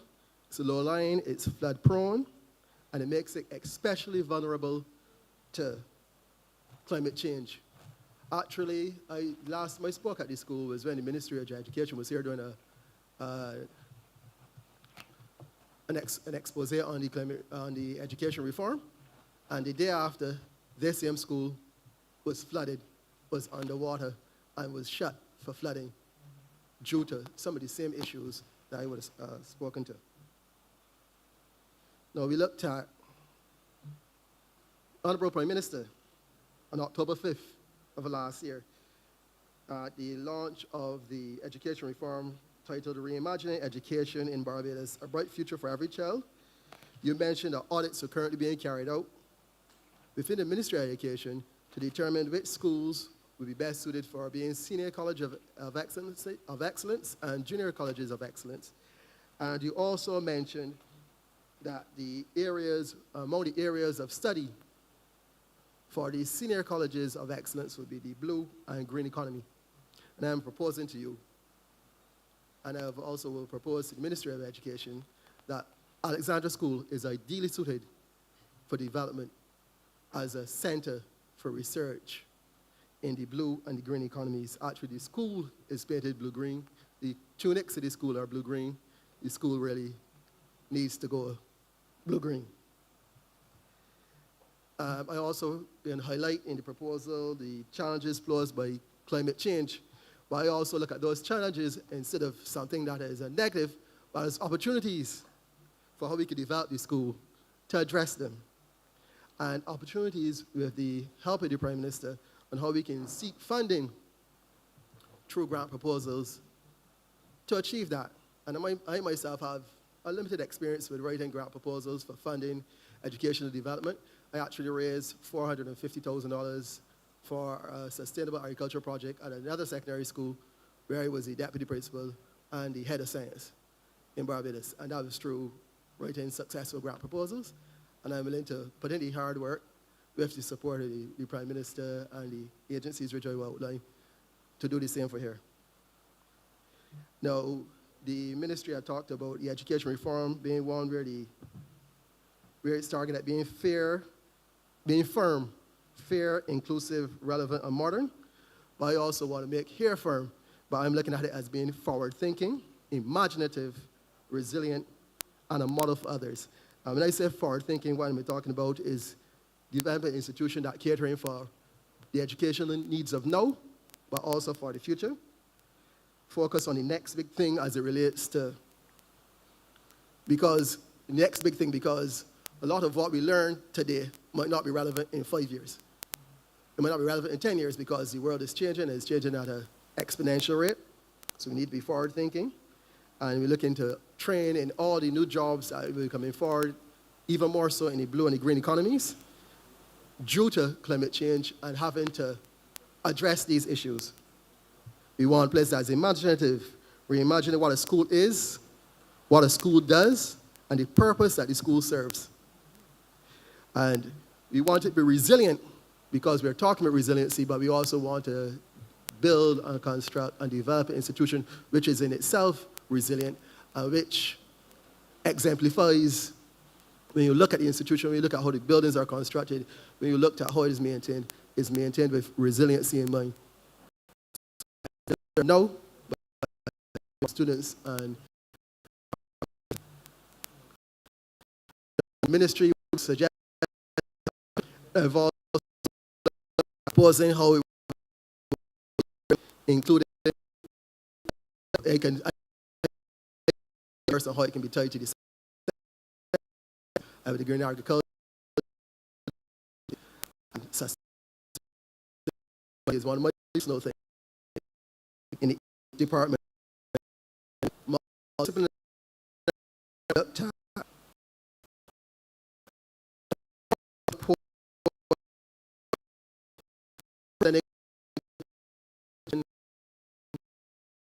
Suggest like even if and you give the drama teachers the calm before they can go to town on climate change. Good night. My name is Roseanne Busby. I'm from 6 Men St. Peter. Busby. Yeah. Mr. Jilts would have touched on some areas of 6 Men's and the land issue. I'm really not sure why it's taking so long, but 6 Men come under the Tenantry Freehold Purchase Act. And we, the people at 6 Men, are actually entitled to purchase these lands. The purchase price of the land in plantation tenantry is fixed at $1 per square meter, or by agreement between partners, whichever is smaller. And if there are any doubts as to whether we qualify, I can refer you to 6 Men being listed under plantation tenantry. In 2020, the Minister of Housing, Mr. Jordan Payne, at that time, had made an address on squatting concerns, indicating that government had plans to acquire certain lands not owned by government, and by process of transfer, read the Tenantry Freehold Purchase Act, they were able to do conveyances. He also went on to list 6 Men as one of those places, even indicating that surveyors from the ministry were on the ground as the previous day, surveying. In December of that same year, the then Minister of Housing and Lands, Dr. Duguid, announced that squatters in Welsh Village, St. John, were given the opportunity to purchase land at 10 cents a square foot, and also cover the cost as it related to the value of the land. 4 years later, still nothing at 6 Men, and I really would like to know why it's taking that long. That's my first issue. The acting AG actually was checking out the issue for me. That's why he sent me a text. Look, we have tried to have discussions on the part of government, and I'm not going to go into it because I don't want to prejudice any discussions that will continue. And that's why I said, and there's also the ongoing court case, that the case is older than my length of time in the public life. I've been in public life since 1989, and I got a lot of gray hair. So this will tell you how long this has been going on. Our view was to try and see whether we could get a settlement without prejudice to anything. That is still our view. But a settlement has to be something that meets the satisfaction of both parties, correct? So I'm not going to get into it because I have not been part of the discussions myself. I have asked, however, the government officials to have the discussions with a sense of real commitment to finish. But at the end of the day, I leave that where it is. With respect to the other issues, the erosion is patent. With respect to the Tenantries Freehold Purchase Act, part of the difficulty will always be the definition of the foreshore, which was not included in the Tenantries Freehold Purchase Act, correct? So that I would argue, if I was Frank, and if I was you, that the foreshore is the land that get eroded already. You understand? Well, it's still listed in the plantations tenantry in the list as part of the act. But the plantation is a big plantation, so that it's not that simple. So all I'm saying is that, look, this is a complex issue. I am moving this. I would have much rather been in a position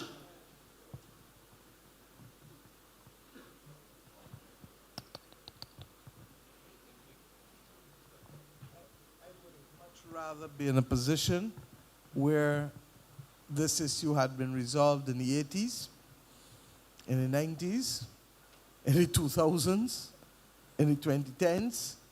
But if it is ours to resolve in the 2020s, we will do our best to get it resolved for you, because you don't need to tell us how bad it is. And that's why we have been taken to this seriously. Okay? But at the end of the day, to get a successful negotiation, you need both sides, correct? If not, then the court has to decide. And it has been before the court for decades, regrettably. Too long.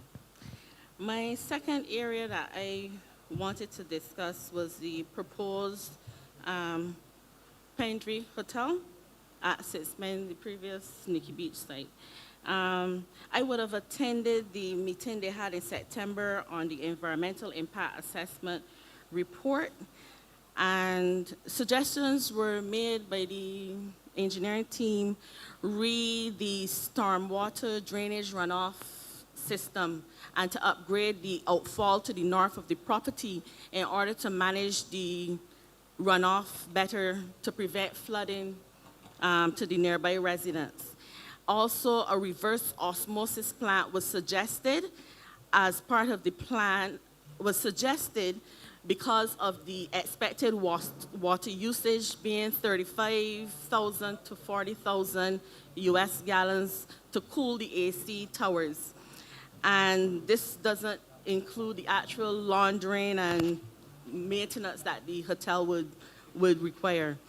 And water being one of our scarce resources, I am wondering if it is that government will insist that the developers now and in the future, when undergoing these type of projects, have the reverse osmosis plants so as to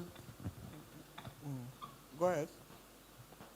So as to preserve our water resource. Okay. One of the reasons I went to the Netherlands this week with the Water Authority people is to follow up on initial things that Santi had started and for us to go. The reality is that if we impose all the costs on individual developers, Barbados will become uncompetitive and not be able to create the jobs that we need to create.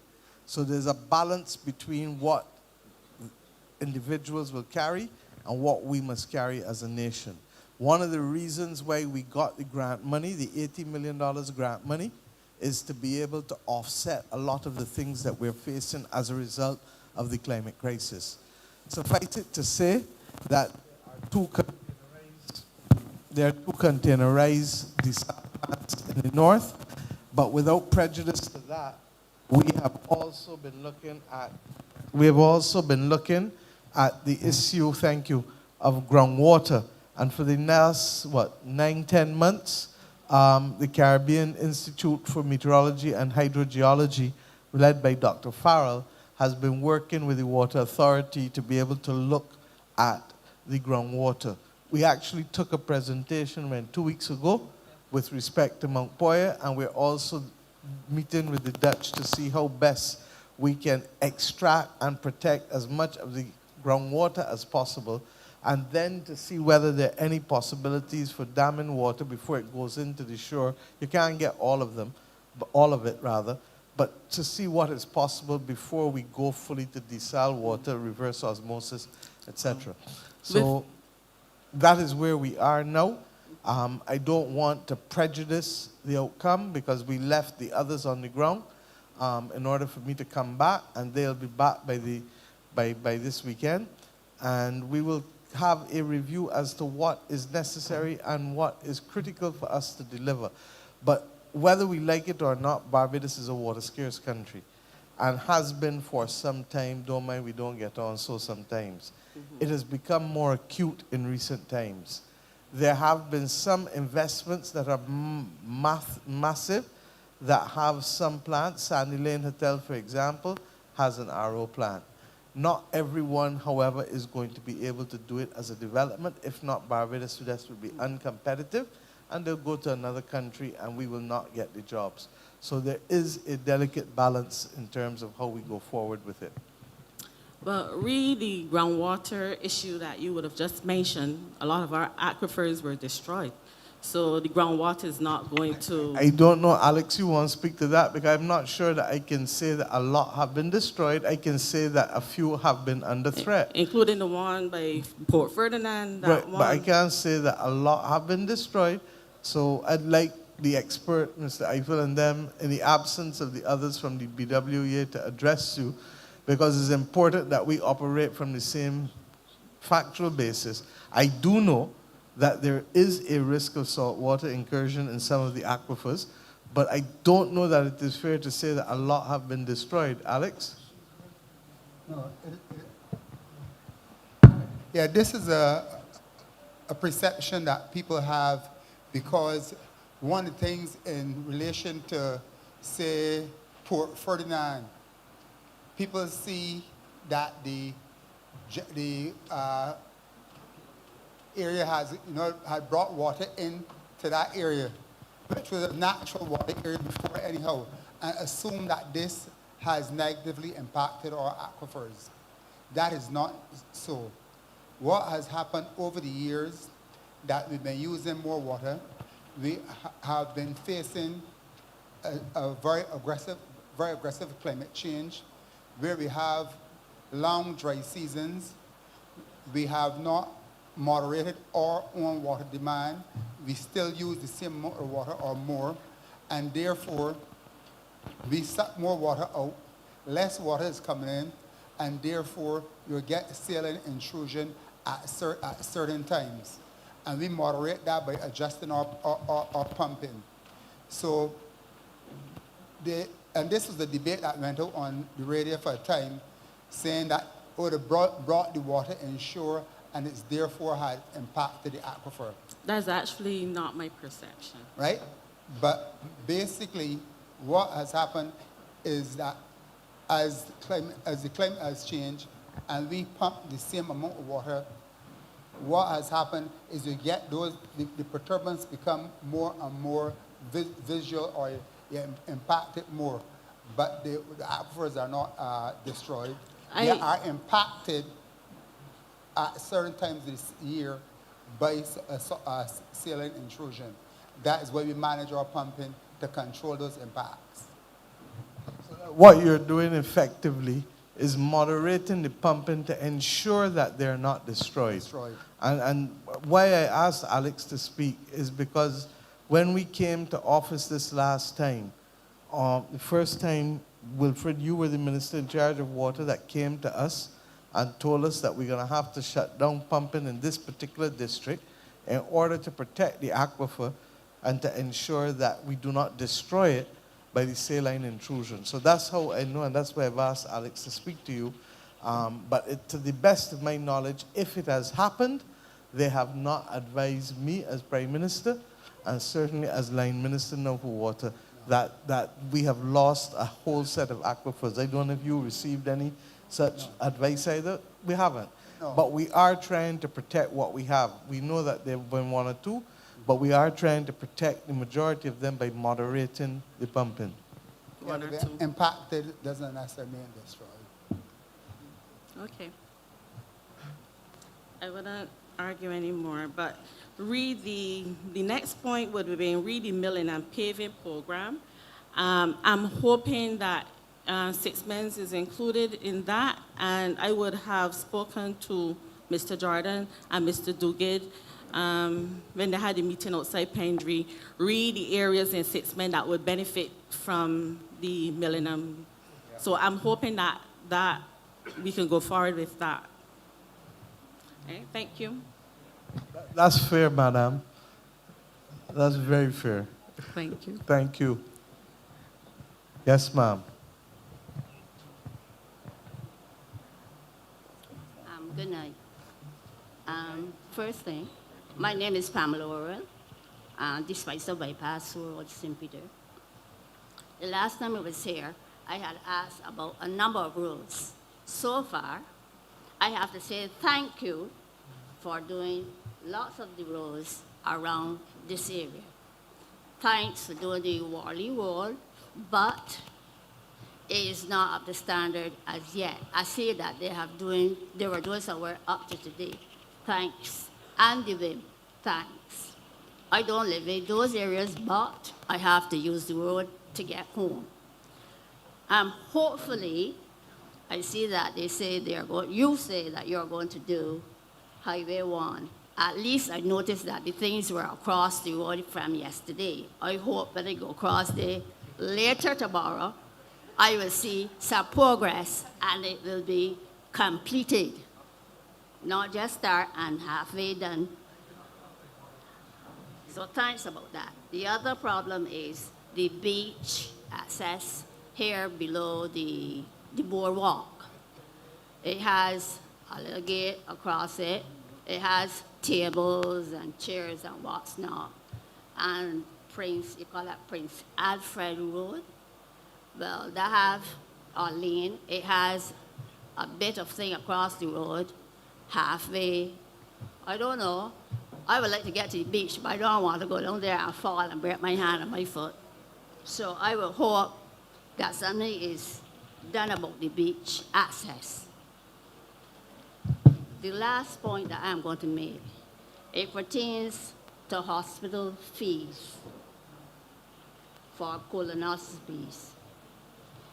It was $263, and the fee has gone to $1,350.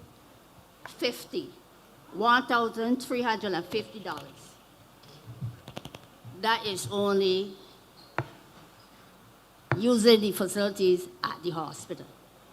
Now, other fees, when you add up all of that, that is over $3,000. Now, Barbados is in the top 2 in colon cancer deaths. If you want to reduce this, screening is important. If you have a cost like this, it is prohibitive to the normal person who does not have insurance. So I'm asking you, it was raised the last time, you said you were not aware of the fee. So I am giving you the actual cost, because I paid it. And I have receipts to prove to you that this is the cost of the This is at the QEH. At the QEH. Right. I'm talking about privately. No, but that's why, and I keep getting confused because the figure QEH. the figure you called is 3,000, right? Pardon me? The figure you called was how much? No. I told you that it was $263.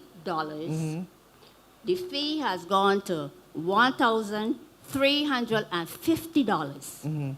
That is just the use. And I keep making the point that if it has gone so, it has not come to cabinet. And I made that point then, I'm going to repeat it again. What I am aware of is that there is a plan to introduce wider screening for colon cancer. It is before you get to the colonoscopy, there's a way of screening people beforehand. I know. Only up to today, just before I went to the Nurses Association, the Minister of Health raised with me that that is what he is working on rolling out now in order to be able to have a wider coverage of persons who need to be screened. So I will give you the undertaking that we will check on the price, but I also know that this broader screening is something that he has been talking to me about in the Ministry of Finance to be able to get it off the ground. But you know Okay? that. But are you aware that if you don't have this amount of money, you have to wait till, say, the waiting list is like, you see the point now? If you don't Hold on, have and the money. and that's the point I'm making, because that is where the confusion clearly is coming. Because there is a framework for people not to have to pay that money. The problem is, and you are raising it with me, and that is unacceptable. And I give you the assurance, Ms. Worrell, that let me finish that. I let you finish, yeah. That is the assurance that I'm giving you, that we will address that to ensure that we can reduce the timelines.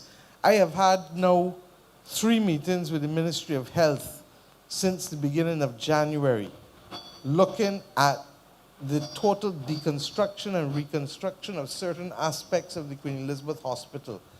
I am not going to address it fully because Sante will tell you that that is going to be one of the heads that will be done in Parliament in the next week or 2. So they will roll out all of those things for you. I am not yet finished with them. We are meeting with them again week after next, and we're going through sector by sector, department by department, in terms of trying to reduce waiting times, in terms of trying to be able to increase the level of efficiency and all of that. Because what you're changing, madam, is regrettably 30, 40, 50 years of rules and practice that nobody has ever said, let's see how best we can do this. This is how we were hiring people, and these are the terms and conditions we were hiring people since the 1960s and 70s. That can't work today. This is how we were allocating. The hospital cannot be an institution that works from 8 to 4. Hospital is a 24/7 institution, and the question is, how best do we turn it into a 24/7 institution, even if it means sitting down with the unions and the workers' reps and the workers and saying, look, we're not being fair to you, we're not being fair to ourselves. The hospital spends, I believe, between 12 million and 7 million between overtime and on-call allowances. How do we take that 19 million and repurpose it to be able to have more staff available in order to be able to have a better turnaround for people, including the ones that you're talking about here? So suffice it to say that we are dealing with 2,500 people working at the hospital. And each one of them belong to either some staff association, a union, or different things. You can get it done, but it means that we've got to literally, what is the public purpose we're trying to serve here? What it is we could do better? Can we use technology to make this better for people? Can we agree with the workers and the workers' representatives that we need to change these terms and conditions rather than us now treating everything outside of 8 to 4 as overtime or on-call? So all of those things are being addressed now because we feel your pain and we hear it. And to that extent, we don't feel that if people genuinely don't have the money, they should not be made to have to suffer because they cannot get access to the services that we want to offer in a primary care, in a full hospital circumstance, as well as in the polyclinics that we have. That's why the government put out on last weekend request for RFI, request for information to be able to expand the services that we can offer at the hospital, because the hospital in a very real sense, has all of the back offices of a hotel.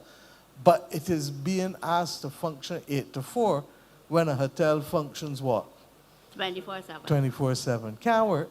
And then secondly, we also have committed, and I spoke to it this evening again, to expanding the opportunities for the nurses, and thirdly, expanding the facilities and refurbishing in the primary system, the polyclinic system. So the government is trying to build, we will build a new Randall Phillips Polyclinic, we will build a new Eunice Gibson. Right here, the Morris Bayer one has significant land attached to it that will allow us to expand. We don't need to build a new one here, but we can expand and put additional services here. So over the next 3 years, that's why you heard me say earlier that we are now coming into the point where we can put the emphasis on education and health, and to have the level of investment that for the first 5 years in government, when we were trying to stabilize the economy, we could not do it. And then when COVID came, we had to spend most of our money on trying to fight a pandemic. Okay? So you perhaps have given me the answer.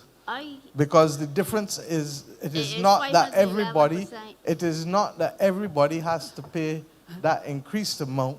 It is only those who want to go for certain types of services. If not, regrettably, you have to wait the 18 months. That is what I can help you solve, the 18-month deadline, the 18-month timeline.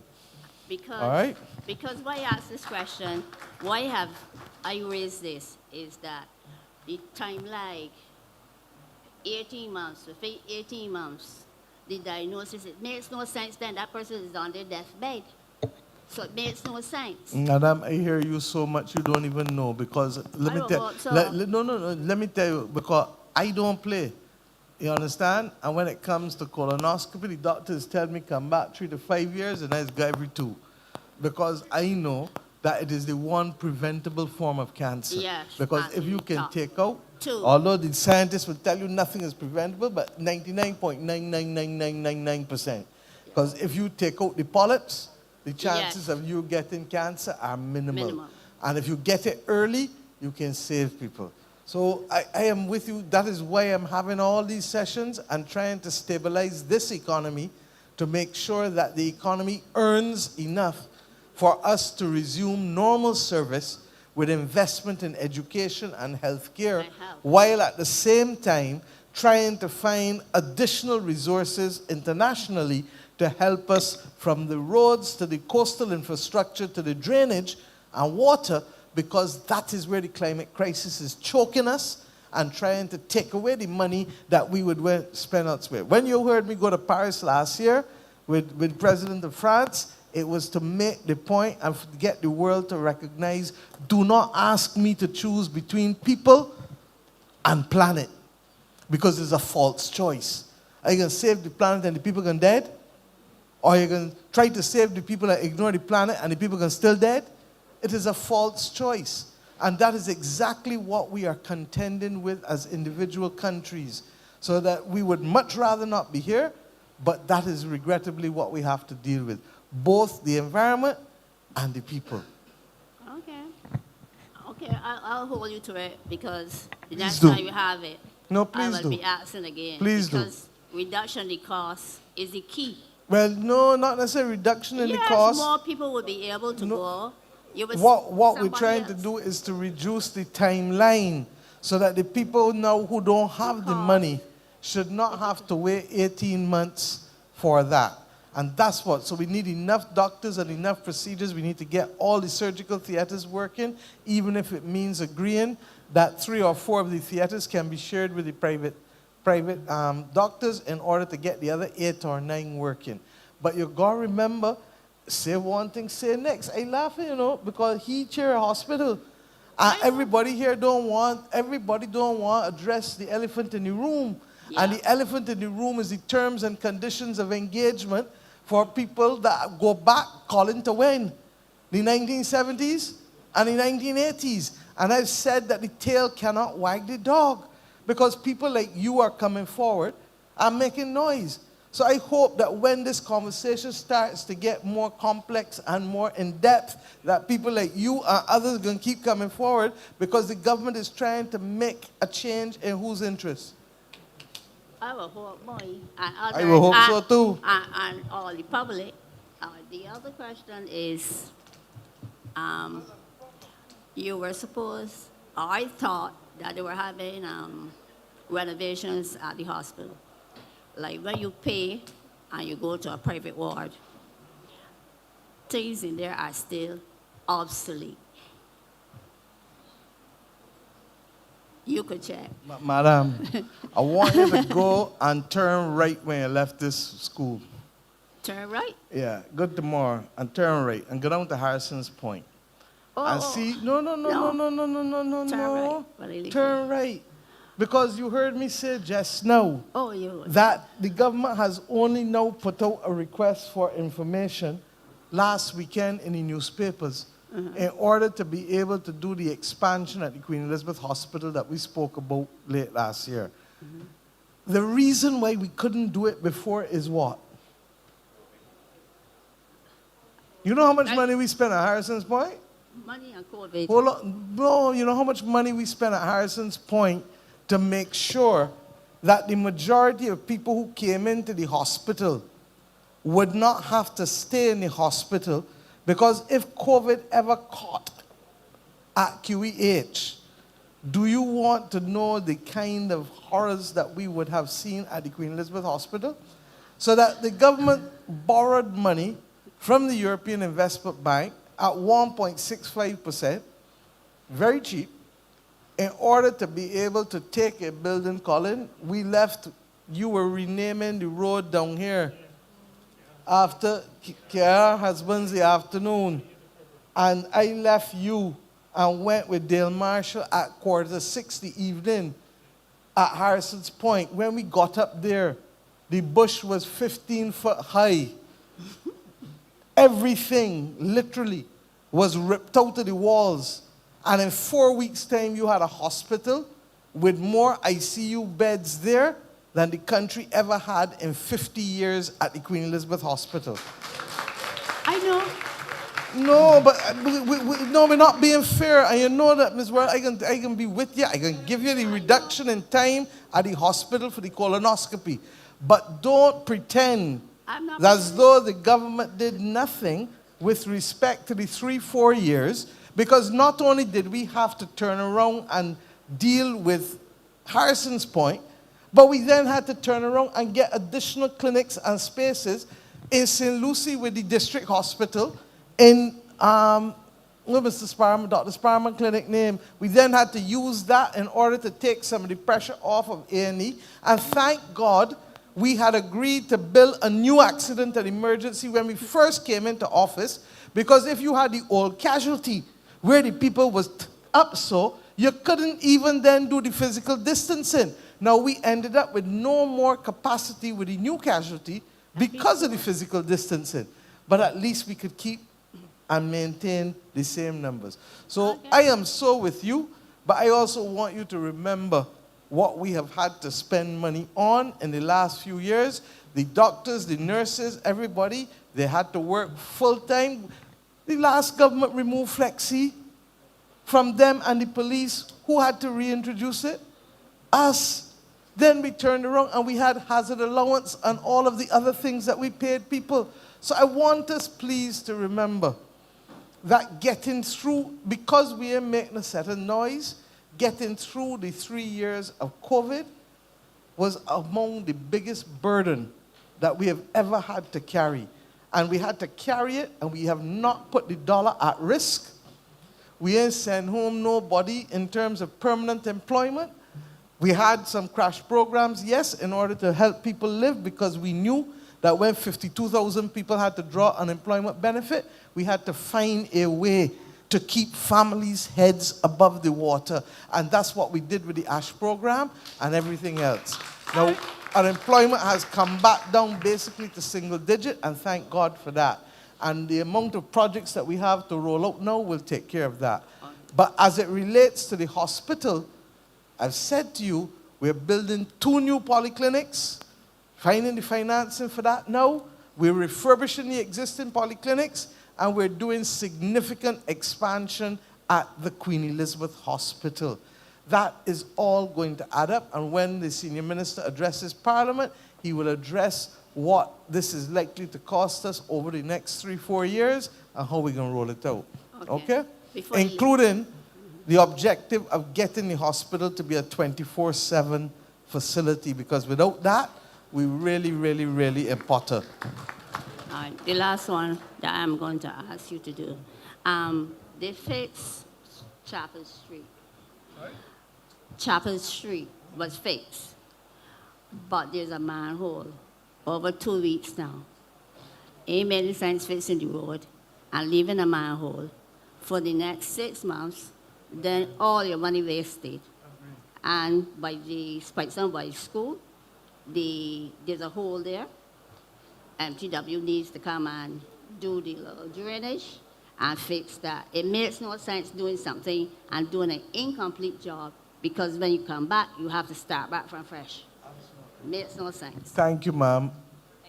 And you and I have a date here next year. You and I have a date here next year. All right?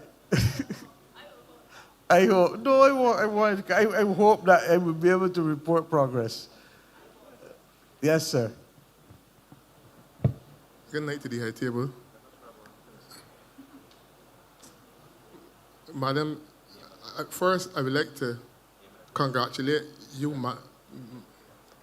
Ian Bob. Everybody know me. Ian Bob, formerly of Queen Street, now resides at Sunset Heights, Manors, or Retreat, whatever you feel like calling it. Right? I'd like to congratulate this government on the excellent work it is doing. Forget the naysayers, Madam Prime Minister, and continue doing your best for the people of this country. Don't mind the naysayers, and I congratulate also on that cyber bill. I think it was very late in coming, because these people, we believe that because they got a camera or a computer in front of them, they could talk whatever they like, when they like, and how they like, right? And it was long in coming. They talk about, mislead people about the COVID, they mislead people about the ID cards. And now, it's good to see that the Beijers now is coming on board with the ID cards. But about the ID cards, madam, I think some information is missing off it, because I believe that every person's blood type, and whether they're allergic to certain allergies, should be on that ID card. I believe that with all my heart. I think that what we can do is to check out whether it can be optional for those who want to carry it. And that will solve the problem of those who want it, as opposed to those who don't feel that they don't want it. I think that would make sense. I'd certainly because check it out. Because if you get an emergency, nobody have to ask questions. Just put your card in and all the information will come out. I'd like to thank the Minister of Transport and Work for the work that they're doing in Queen Street. But I'm very disappointed about Chapel Street, as the last speaker was speaking, because there's a hoarding that was repaired, a house there, that was there for about 10 years. And the road come and get repaired around it, all around it, instead of putting on the hoarding, which is disintegrated now, because it's rotten. And it should be removed and fix the road properly. Now, people speak about the Colleton, the road to Colleton with the bush hanging over. I have that same problem on my way home, going up Wendover Hill. That is a very dangerous area where the hill needs to be widened. When you're coming down, driving, people coming up from the beach, the sun hit you directly on your eye, and there's no way for those people to go, to walk, nor anything. And it's a catastrophe waiting to happen. Now, where Port Ferdinand was building, they bring the sidewalk and take up a lot of the road, and that road is very narrow. That won't changing. If you shining, I was shining a concrete truck a couple of weeks ago. I had to pull to my left because the truck was shining a lady who was walking from the sea, and I hit the sidewalk and burst my tire and damage and break my arm, bottom arm, and I had to fix it. Right? A lot of people also complain about that. So I would like to see something done with that road going up Wendover Hill to see if we get hit widened. Now. Thank you. I think they've taken a note. Yes, I have a problem now where I live, right, there is a waterway that the Ministry of Transport and Work is supposed to take care of. And no time that I go up to the depot up there, that you could get someone to clean it. It's full, it will be full of courage, etc. Now, I live next door there, so the coach is going to bother me. So there's up in Maynards? There's Lower Maynards. Right. Below Sugarcane Club. And I just have to pay to get that clean. Up to this week, I had to get it cleaned out. And got the overgrown bush at the side of the ravine. And I would like the NTW at least to bring the truck and at least take away the overgrown vegetation that was removed from the waterway. Also, we have a playground there.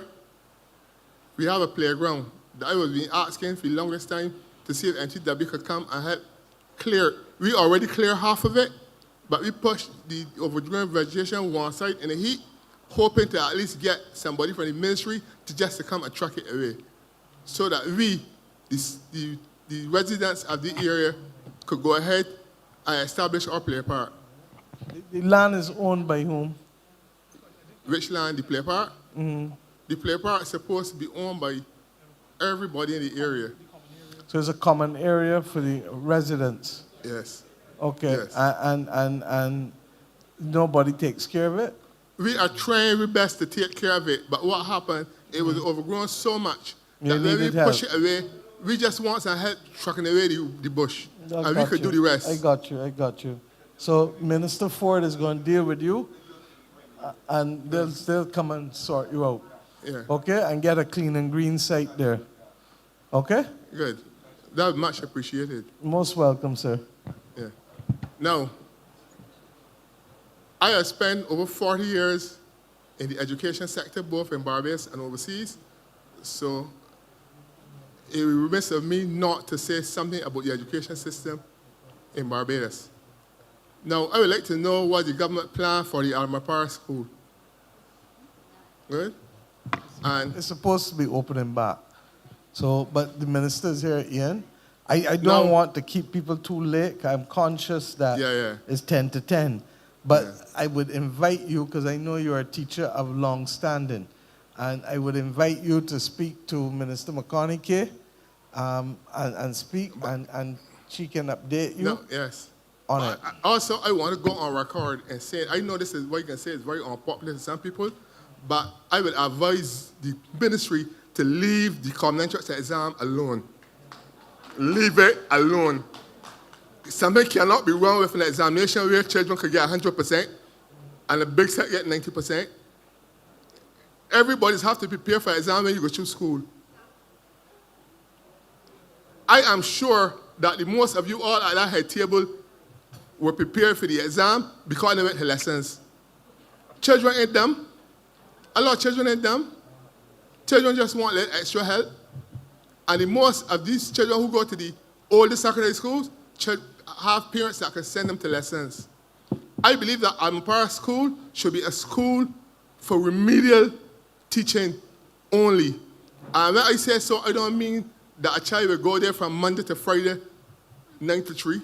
A couple children could come from Roller Area School and go there for a day or a couple hours, or say it's different to be taught the very basic thing. Yeah, Ian, let me encourage you to put your views down and to share it with the Ministry of Education. There's a reason why a country does consultation. And the ministry has gone through extensive consultation across the country. I am waiting for the ministry to report back to me. We have promised to meet with the opposition, especially now that you have a new opposition leader. We intend to be able to meet with both him. One is the party leader and one is the political leader. I'm not sure which one, but we will meet with them, both. And trust me, this is a serious issue, because education is not, and let me be clear, the education reform that we undertake now is going to help who? People 7 years from now, 10 years from now, 12 years from now. So that this is an investment that all of us who love Barbados and who are prepared to love our children and make the best way for our children, we need to sit down and we need to settle what will be sustainable across all governments. I could tell you what I want, but it's not what I want. I could tell you what Santia wants, but it's not what she wants. It's not even alone what this government wants. And that's why I laugh when I hear all the talk about dictatorship and democracy under threat, because the one sure thing I know about this country is that there are certain investments that have to be sustained across the ages, and education is one of them. Now, I disagree with you fundamentally on the common interest because I don't think that it is fair to all. I think it is fair to just a few, 30%, 40%, but I am not the one to make the decision alone. And let's be clear on that. There are others who will feel strongly that there are better ways of making sure that we move all of our children and not just the ones at the top. There are people like Mr. Alwyn Adams who can give us chapter and verse about the history of how the common entrance came to be developed in this country and how it unfared so many of our, you got to say now, tens of thousands of children in this country. Who get unfair? I was one of those. That get unfair? Yes, because in those days, when they had mostly transfer, when I sat the common entrance exam, I saw the teacher over people's shoulder showing them the work. Nobody come near me. You know so why you would want somebody else to get unfair, Ian? Because their parents could have paid the teacher to make sure that they get a good school. But that's the same point that we was just making there Exactly. with Ms. Worrell. So when you do not... I do not feel... Let me be very clear. I lead a political party that has a very clear philosophy. We do not believe that labor should be taking the burden for other people to make money, and that is why we just passed the Labor Concessions Act in this country. Thank you, Colin Jordan. Thank you, the Barbados Workers Union. 2, we do not believe that people in this country should be penalized because of the station of their birth. Every child in this country deserves the chance to be the best that they can be. Now, we may not always get it right, but we have to work and work and work until we get it right. And that's why when we talked about the schools earlier, we talked about the fact that we need an audit at all of the schools. William Duguid has been meeting with the architects across Barbados because this notion that only private schools could look good and only private schools could have that kind of bucolic surrounding that make people want to study is a lot of foolishness. And if it's the last thing I do, I'm going to make sure that every school in this country is somewhere where people can feel good to send the children to school. Yeah, I agree. Thirdly, the notion that you have to have money in this country in order to get basic medical treatment, that you got to look for money to go to Sandy Crest or FMH is a lot of foolishness. Okay? And if you haven't heard me get on like this before, hear it from now on. Because I am not going to put up with a situation where people feel that only money is get respect in this country. Not me. And the party that I lead, and I'm satisfied because when it comes, they will tell you that when it comes to fundamental decisions, I don't come out and talk alone. What is do? Go around the room, round the table. And even though cabinet is a place that we don't take votes, everybody has to have a say on every fundamental issue, because when this train is moving, the train moving with everybody. The 1 or 2 who want to stand back, doesn't matter for you. Free choice. But the majority moving because philosophy informs policy. And so long as I can stabilize the patient to get the money, to do what has to be done, it shall be done. Now, if I could do everything all at once, that would have been great, but we can't.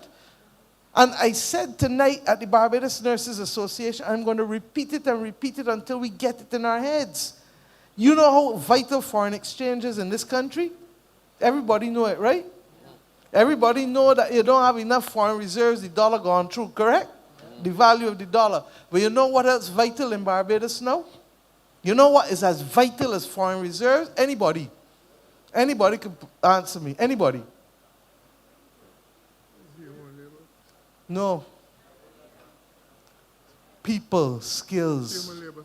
We have a serious shortage of skills in this country and people. And that's what's choking us now. And whatever sector it is, we have a shortage of it. Whether it is in the nursing and the health sector, whether it is in construction, whether it is in technical areas, whether it is in plumbing, whether it is in a whole host of areas, project management, whether it is in people understanding utilities regulation.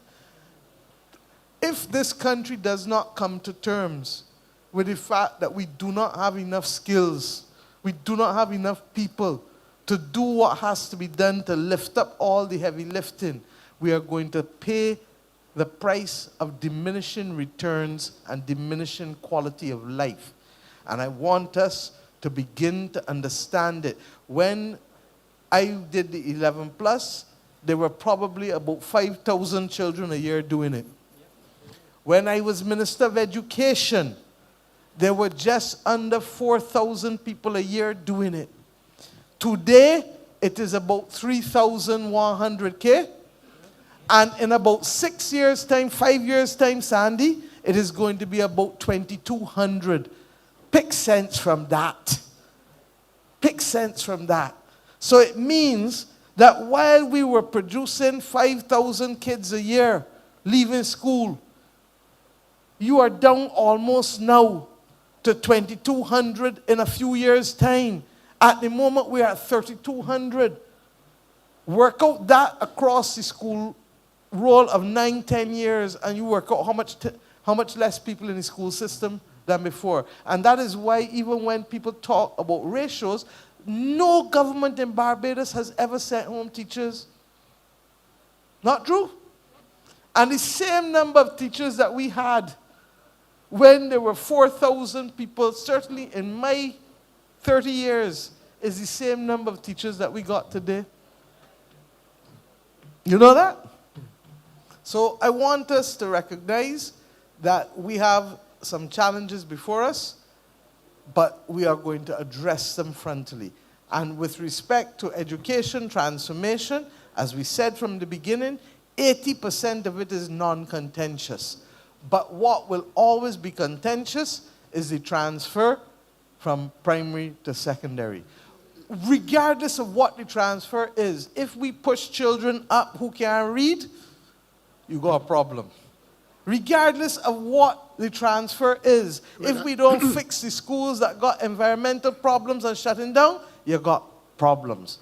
Regardless of what the transfer is, if we don't train teachers to be able to teach the children in a different way and to have project-based learning and more types of learning that are collaborative, we still got the problem. Regardless of the transfer system, if we ain't teaching children to be numerate and literate, we still got the problem. So I'm saying to us, Barbados, all of us in this together. And there ain't no B, D, G, F, K, L, M. The only thing there is the alphabet, not the individual letters.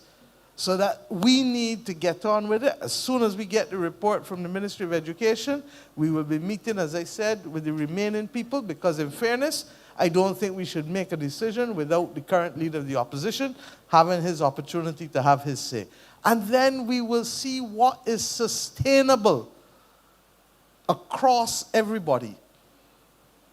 Recognizing that the country will make the decision as to what it feels is gold, and what it feels is bronze, and what it feels is platinum. Thank you. Yes, ma'am. A part of the transformation, you cannot leave out a code, a code of discipline for all the schools in Barbados. We hear you, Ian, but the discipline now is that it's 10 o'clock. Yeah.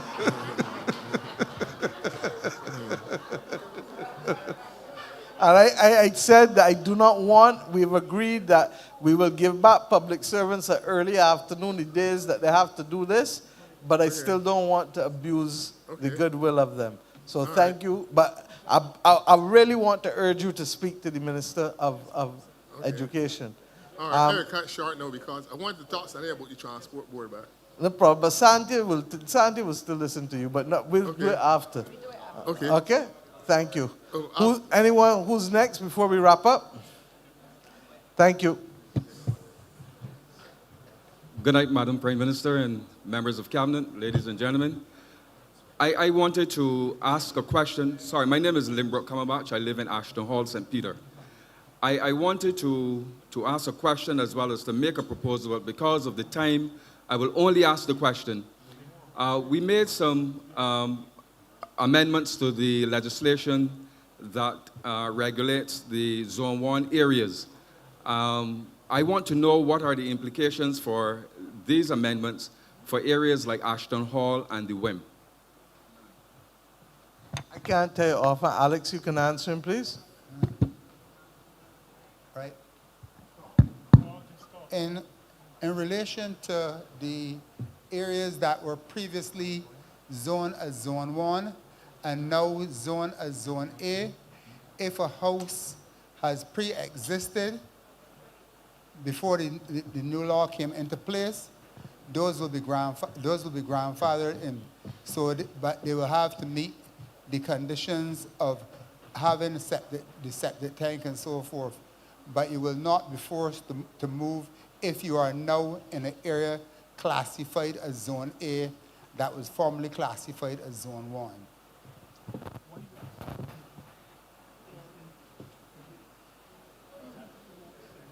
Okay, I understand. So what you're saying is that there can be no new constructions going on in these areas? Right. Right, okay. Minister of Planning will answer you.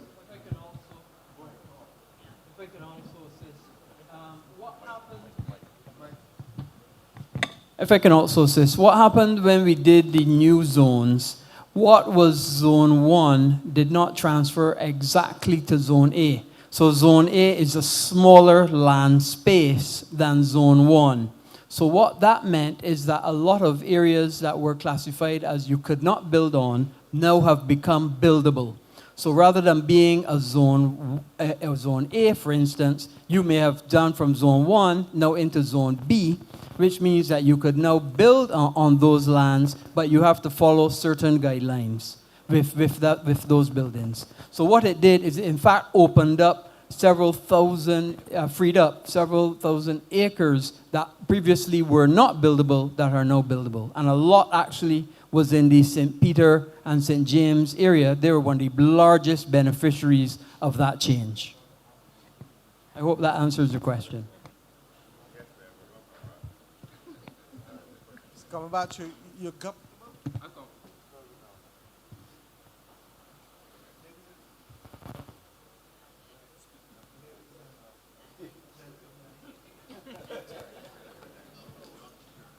Ladies and gentlemen, can you all hear me now? Okay. I want to thank everyone who came out and to once again say to you that these sessions continue to be informative. They're informative from the point of view of the suggestions that come, but they also remind us of the things that we need to stay focused on in delivering to the citizens of this country. And that is why, even though you may see some ministers at the head table, there are a number of other ministers in the audience sitting down, listening, taking notes, because this is what informs our work. Similarly, the public servants who are here, I want to thank them again for coming. And as I said, we've formalized, hopefully, that they will be able to take the half day in exchange for the night that you get for giving us the night. Because, no, and I'm being real, it is important that all of us engage with ordinary citizens in this type of environment. If we could do it during the day, we would, but most people are working during the day, and therefore we have to do it when people are available, hence in the evening. I also want to thank the Ministry of Public Works for continuing to do the videos that allow people to see where possible the work that is being done in their constituencies, and that allows you to know that this is not just talk, but that we are going to do our best to deliver wherever possible. So ladies and gentlemen, thank you. Have a wonderful evening, and please get home safely, all of you. Until next month, when we meet in St. Thomas at Parish Speaks. Thank you.